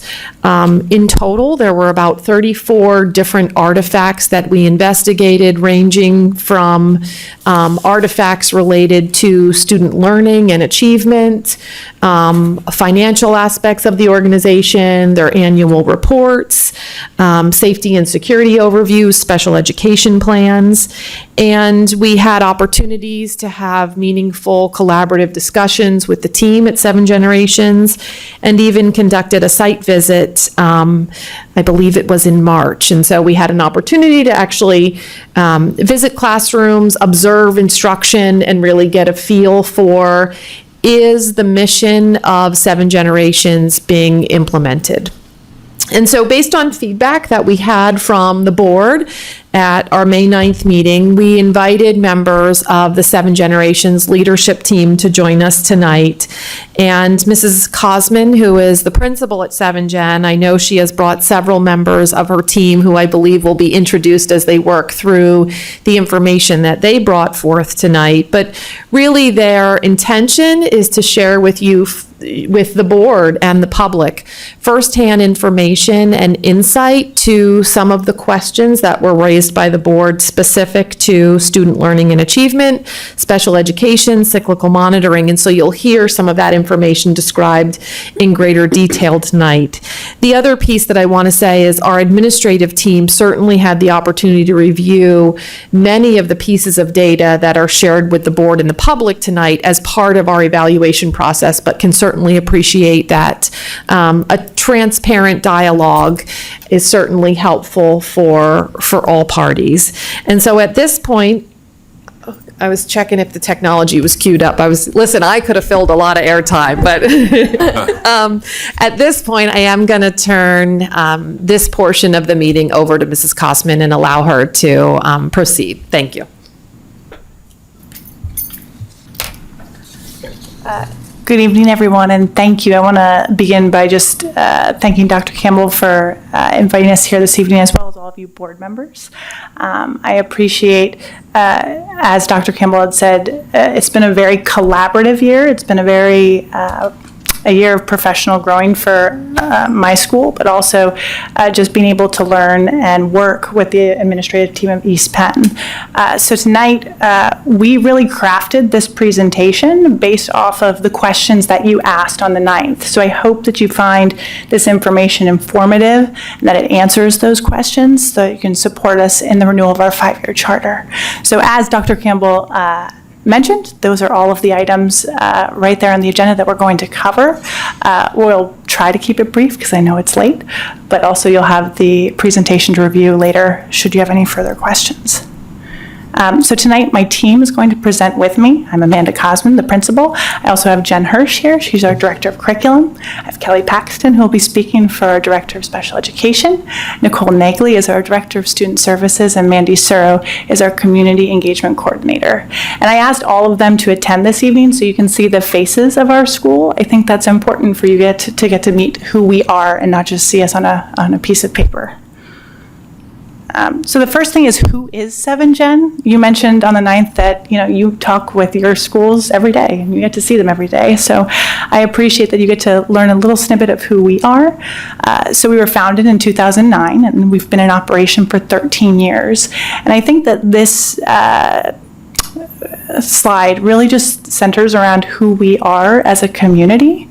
So 7 Generations Charter School values student-centered, hands-on experiential learning in our community to create generations of stewards who embrace our world and each other.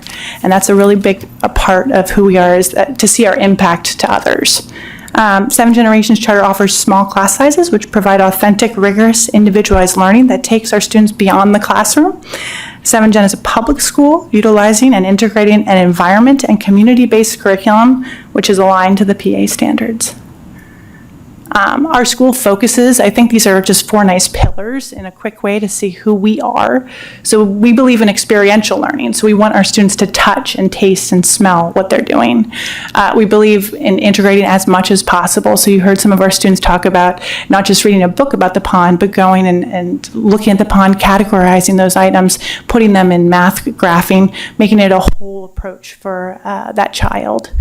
But I think the last 2 are the biggest components of our school, and that is that we are a school based on community. So the students don't just learn from their teachers, they learn from the community members and the businesses that surround our Emmaus community, and also the communities of the Allentown and Greater Lehigh Valley area. And they learn about how that community not only impacts them, but how they impact that community. And so the last part of our school, which is the crux of who we are, is really the service component. And with each unit, students are asked to give back and provide a service to that community that they've learned about. And that's the part that helps them see their impact over generations and generations. So that's something that you'll see throughout this evening, and just to get a little bit of a touch point of who 7Gen is. But I think it's important to note that, of course, we're a school of choice, right? So you mentioned a lot about accountability on the 9th, and I think that was something good to question. How are we held accountable? And just by the nature of who we are intrinsically held accountable to make sure that we are academically rigorous, to make sure that we serve our community members, to make sure that we have a school culture that teachers want to come to and students want to learn and families feel heard. Because if we didn't, they don't have to come to us.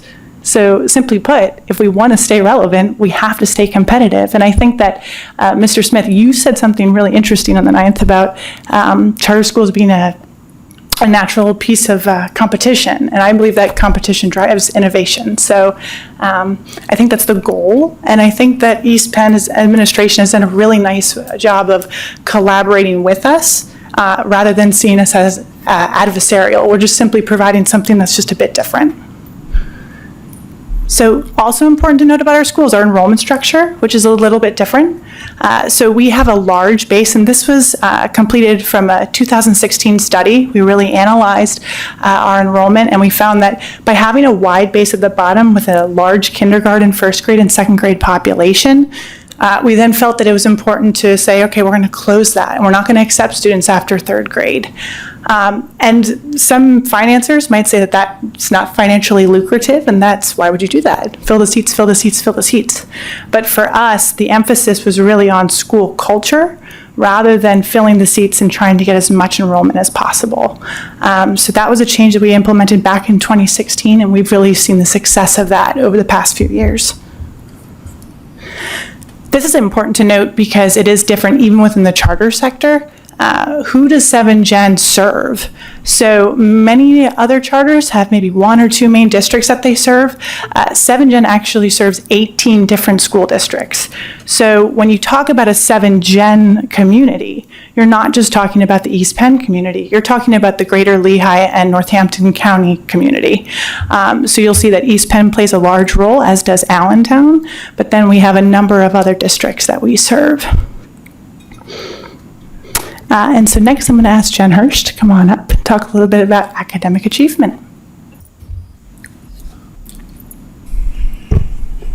Thank you for having us this evening. We normally look at data as a school, but because of the questions that you had brought at the May 9th meeting, we thought it was important to share to you what East Penn resident student cohort data looks like. So to do this, we looked at all of our PSSA achievement scores, and we extrapolated out all of the students in grades 3, 4, and 5 who reside within the East Penn School District but attend 7Gen. So the next graphs that we'll look at will display this data. So here's our first one. Each graph is going to show a side-by-side comparison of a grade level and their PSSA proficiency of content area of 7Gen students who reside in East Penn and East Penn elementary students. So our 7Gen cohort students are indicated in green, and the East Penn elementary students are indicated in blue. So here we have our grade 3 PSSA data comparison for ELA and math. Here we have grade 4. Grade 4 also takes the science PSSA. And here we have 5th grade. So as you can see, 7Gen students who reside in East Penn are achieving at an equivalent proficiency level as East Penn elementary students. So next we want to look at other kinds of academic achievement. Dr. Campbell and Dr. Povolitis stated during the May 9th meeting, as well as PDE, that schools really need to place more emphasis on multiple data measures to speak to a school's performance. So a school's success is not determined by just the PSSA one test at one point in time, but also student growth, which is our PFAS data, and also college and career readiness data and attendance data. So the next slides are going to display 7Gen school performance in relation to East Penn elementary schools. Okay. On May 9th, Dr. Campbell and Dr. Povolitis also spoke to the multiple measures that PDE now uses to measure a school's success. These measures place more emphasis on a school's growth and student growth and achievement data to give that real robust, complete picture of how is a school performing. These charts and these data were pulled directly from PDE, Future Ready Index, to show our school performance data. The top bar number represents the 7Gen school score. And as you can see, we are meeting and exceeding all state growth standards and averages in ELA, in math, and in science. I also talked about that attendance data and career and college readiness data, and you can see from the state scores here, we are also meeting and exceeding all the state standards and averages. Because we love data, and it takes a lot to help schools know the informed decisions to make for the best needs of the students, In addition to the PFAS data and the PSSA data, attendance and college and career readiness, we have a lot of local assessments that we use as well. Quality schools routinely look at data and use this for school improvement. East Penn does it, we do it too. And so this slide goes over all the assessment measures that we have. You can see it's ongoing, it's consistent, and as you can see from this slide, all of our kids school-wide have benchmarking that occurs in September, November, January, and May of each school year, along with all our local curriculum assessments and screeners. And then we use all this data, not just say, okay, get that off the list, they took the benchmark, we took that test, but really to collaborate and determine what are those instructional shifts that we need to make to meet student learning needs and also those school-wide goals for improvement.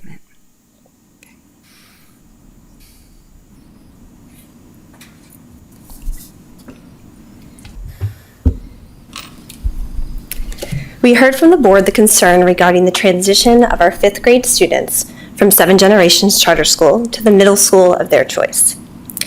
As you heard earlier, we were able to collect PSSA data from the East Penn cohort, and analyzing this data, we were able to show that these students' PSSA data points were comparable to the scores of East Penn 3rd, 4th, and 5th graders. As we also stated, the PSSA data is only a snapshot of the performance of these students.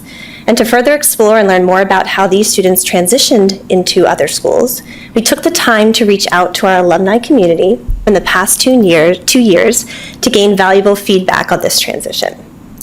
Data was collected from 30 East Penn residing families that made up the 2019, 2020, and the 2020-2021 5th grade graduating classes.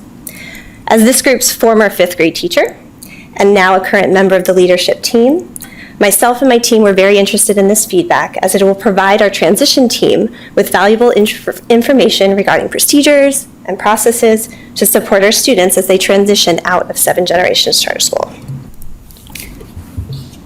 A survey was sent out on May 10th after this concern was brought to the East Penn School Board. Out of the 30 families surveyed, 22 of these families responded. Further segregating these 22 alumni, you can see that 10 students attend Lower Macungie Middle School, 9 students attend Ayer, and 3 students chose other local middle school programs. The survey also asked to document your child's received grades in math, ELA, science, and social studies during their first marking period of their 6th grade year. This graph outlines those letter grades achieved. We thank the community members who eloquently spoke earlier about their experiences at 7 Generations Charter School and their transition to the East Penn School District.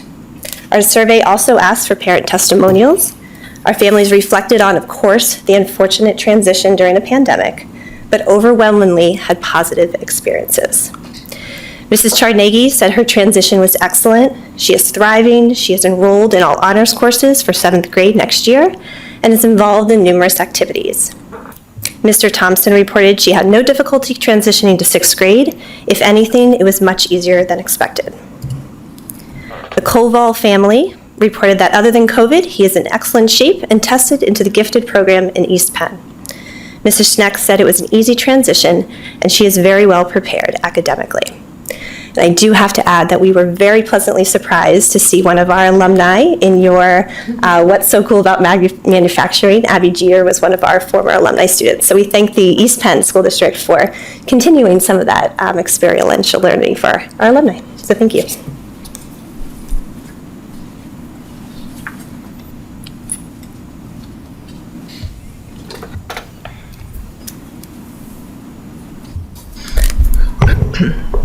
At the May 9th board meeting, it was mentioned that the board was not familiar with 7 Gen's MTSS process, so I'm happy to have the opportunity to share that process with you guys tonight. So 7 Gen uses the MTS process to gather and interpret data in order to support our students in all areas. It's important to note that we have gone even further to break our team down into separate academic and behavior teams, which is not something that is required. 7 Generations has been state recognized for the past 4 years as a model school for our school-wide positive behavior intervention and support. Tier 1 is shown at the bottom here, displays how we support all of our students. Should data show that the students are in need of more specific interventions, they can be referred to any of our Tier 2 student support committees, followed by Tier 3 if necessary. Tier 2 includes our MTSS process, SAP, Title I, and Tier 3 includes our 504 and special education students who might have the most intensive interventions. Students are referred to MTSS academic or MTSS behavior if a concern develops from a parent or a teacher, or if local data indicates a need for referral. After a referral is made, a specific need is targeted for an intervention as determined by data collection and guided by the Hawthorne academic and behavior manuals. Progress monitoring occurs and goals and interventions are adjusted necessary and are revisited after 2, 4, and 6 weeks. The East Penn administrative team did a thorough analysis of our entire MTSS process, and the next slide shows the information that they reviewed during their site visit. So here you can see a list of our Tier 1 interventions, which again are used with all students. And you can see the data collection tools we use to determine if and when students show a need for Tier 2 interventions.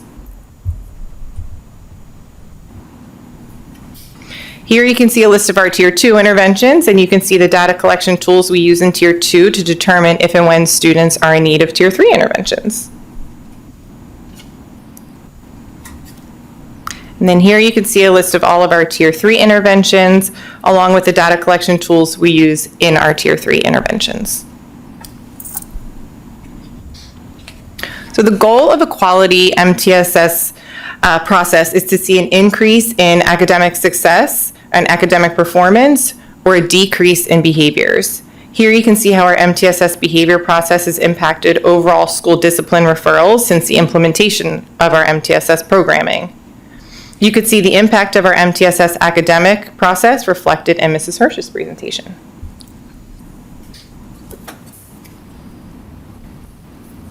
Hello, thank you for having us. I know I'm the 5th person to say that, but it feels like a really good opportunity to talk about our school.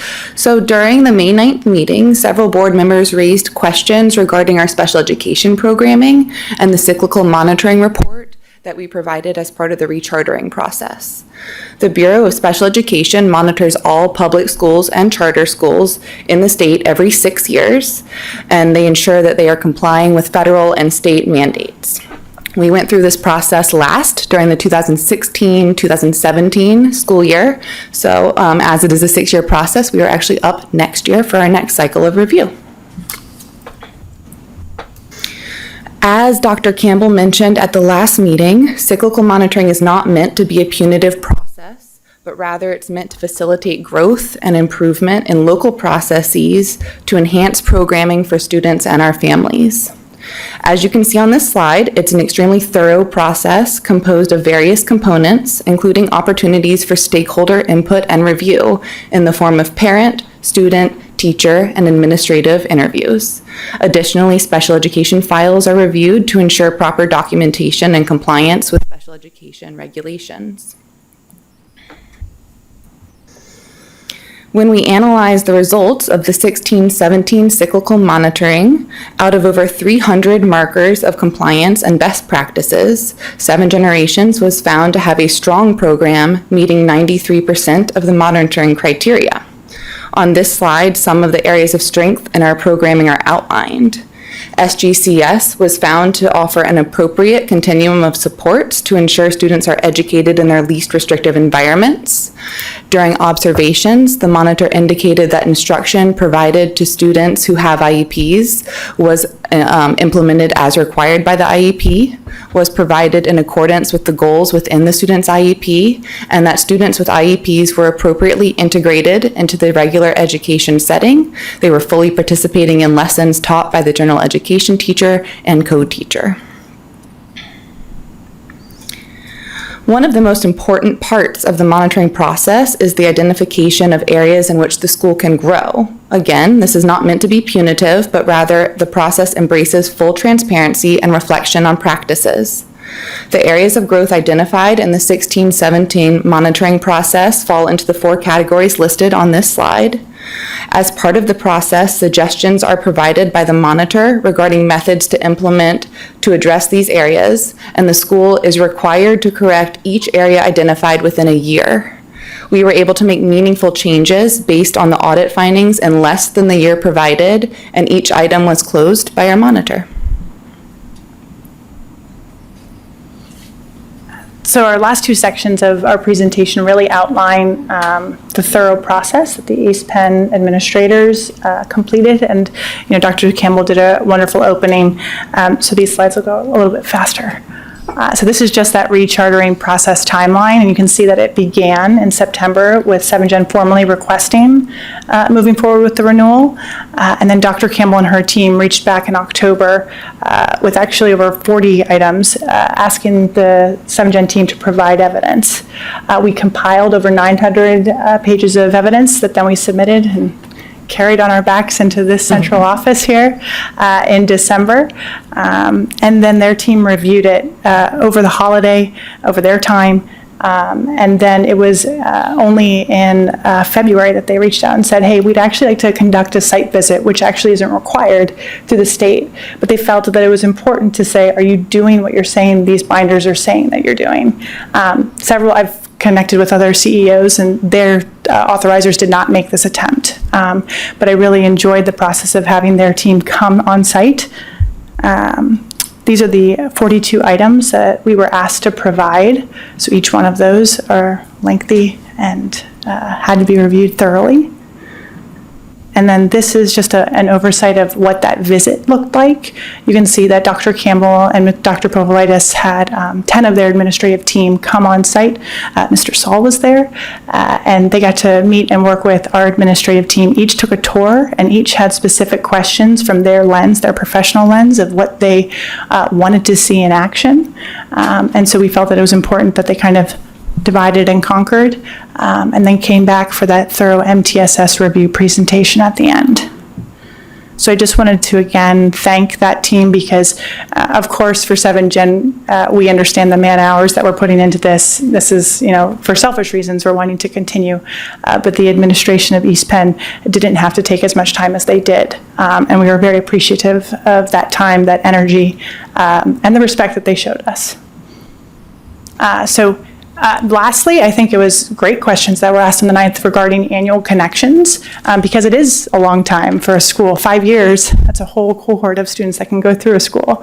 So how do we connect annually with East Penn? And we do, and so happy to share about it in this next section.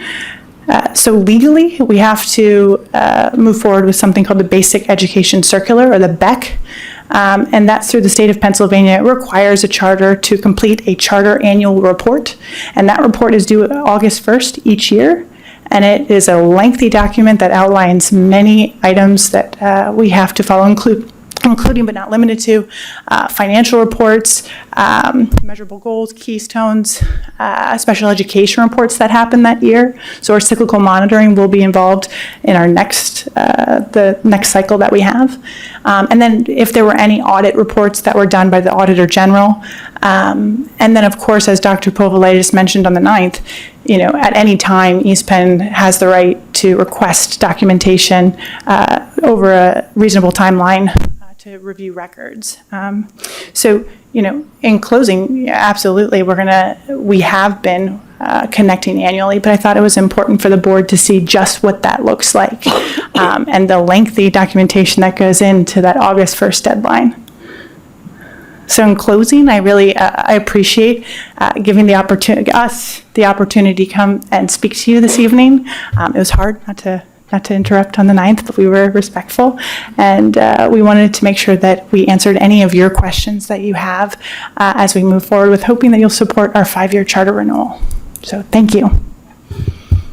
Any questions? All right, thank you to the 5 of you for that detailed presentation. I'd like to now open up questions to the board. Mr. Smith. Okay. Thank you all for your two-part presentation, sharing that with us tonight. I imagine that this comes at the heels of a very long and stressful year in terms of collecting 41 pieces of evidence and having these site visits and things that aren't necessarily required by the state, but you did and did very well. I do want to recognize that that was probably not without its stressors, and I think that probably 2 weeks ago, unfortunately, added a little bit more on top of all of that. So I wanted to thank you first for that and for sharing this with us today. I mentioned two-part presentation because the first part was the very beginning of tonight, and I want to thank you all out there for sharing your love and pride of your school with all of us here. I know we last 2 weeks ago probably threw quite a bit of challenging questions at you all, probably put you a little bit on the defensive, and so hearing you all share that with us was certainly meaningful and heard by all of us up here. So thank you for that. To touch on the two big concerns that I had a couple weeks ago, part of the reason why I had hoped that you would be able to join us here today is because a lot of times when you're not available to tell your story, somebody else will tell it for you. And I wanted you to be able to tell your own story. And part of one of my concerns was a story that was told without you being here, and that was the bullying piece. And that was something from a news article from several years back that led to the middle school grades being pulled out of the school. So that was my one concern, and your focus on PBIS and the awards you've received for that work has been, has certainly helped in that regard for me. The other big concern that I had, and you know this, was the data piece. And for one reason or another, when I looked at the data a couple weeks ago, I realize now that we were looking at a little bit of apples and oranges. We were looking at data for your entire school while also comparing it to just East Penn. So I thank you for helping us to make those connections. Certainly, seeing your data side by side with ours certainly helps to hear your perspective in that regard. And as you said, I do see charter schools as necessary competition due to my namesake. Big fan of the free market economy and competition. And we're not worried about market share and things like that. We're worried about doing what's best for kids and what's good for kids. And, our concern up here at this board, at least for me specifically, and I would guess that probably the same for all of my peers up here, is that we want the absolute best learning experience for our kids here in East Penn, whether that is in our East Penn schools, or if that's in 7 Gen, or if that's full-time LCTI student or a student investment program, digital and a cyber program. We want that for all of our kids. And so the competition that I think you bring in your programming certainly gives us all something to pause and to think about, because your focus on hands-on learning is certainly something that it's meaningful for the kids, and it brings connection to that. So I'm just going to close my comments there, but before I wrap up, I just want to at least on my part, let you know that I don't see anything here that would make me feel like this is not a renewal vote on my part. So thank you all for being here today. Thank you, Mr. Smith. Ms. Bowman? Yes.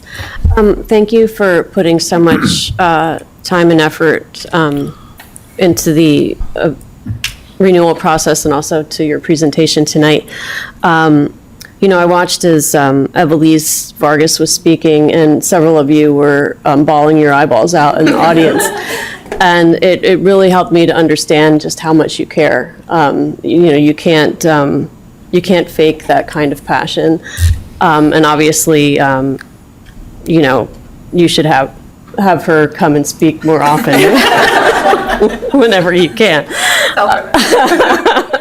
And, we'll obviously be happy to have her if she chooses to come to one of the East Penn schools.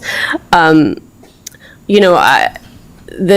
am kind of happy that this took place because it is such a beautiful example of how schools are under so much pressure to test kids, and that a lot of the test results are truly outside of schools' control. You showed us that really socioeconomics plays a huge role here, and your data just shows it. And, when we were looking at that two weeks ago, we didn't know that we weren't comparing like data sets. And so, I think tonight kind of gave you a chance to come and proudly say, here's who our kids are, and, take that. But, and that's fine. I think, we deserve to hear it. But I also think, overall, schools are judged on these numbers and quite often wrongly, when really the only way we can know if we're doing a good job is if we're seeing student growth. And that's what the administration was telling us 2 weeks ago, kind of us not listening. But I will say that in some ways, I do think the silver lining is that at least I, for one, really do get it now, why student growth is the number to look at. And just as a side note, I was actually at the meeting when 7 Generations was first being talked about at the Unity Church, and they were trying to get parents to push this thing along, and I ended up not sending my child to it, though every single one of my friends did.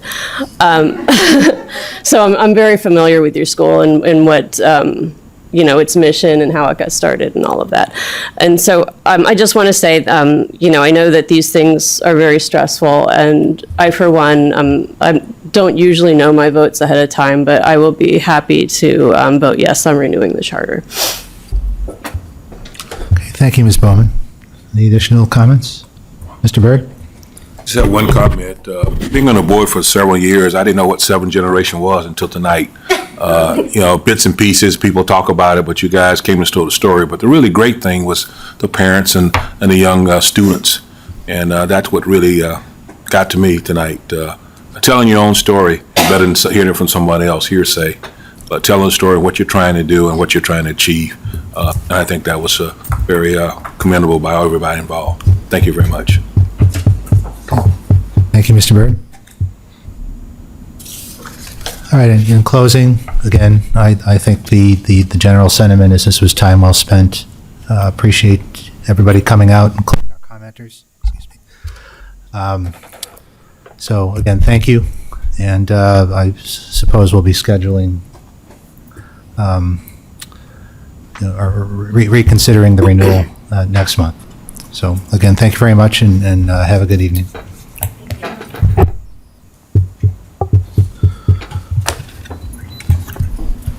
Okay, there are no other items. Some announcements. We had an executive session tonight where we discussed negotiations, litigation, and confidential matters. Our next regular board meeting will be on Monday, June 13th at 7:30 p.m. With that, I'd like to get a motion to adjourn. So move. Second. All those in favor, please say aye. Aye. Any opposed? Meeting adjourned. Thank you very much.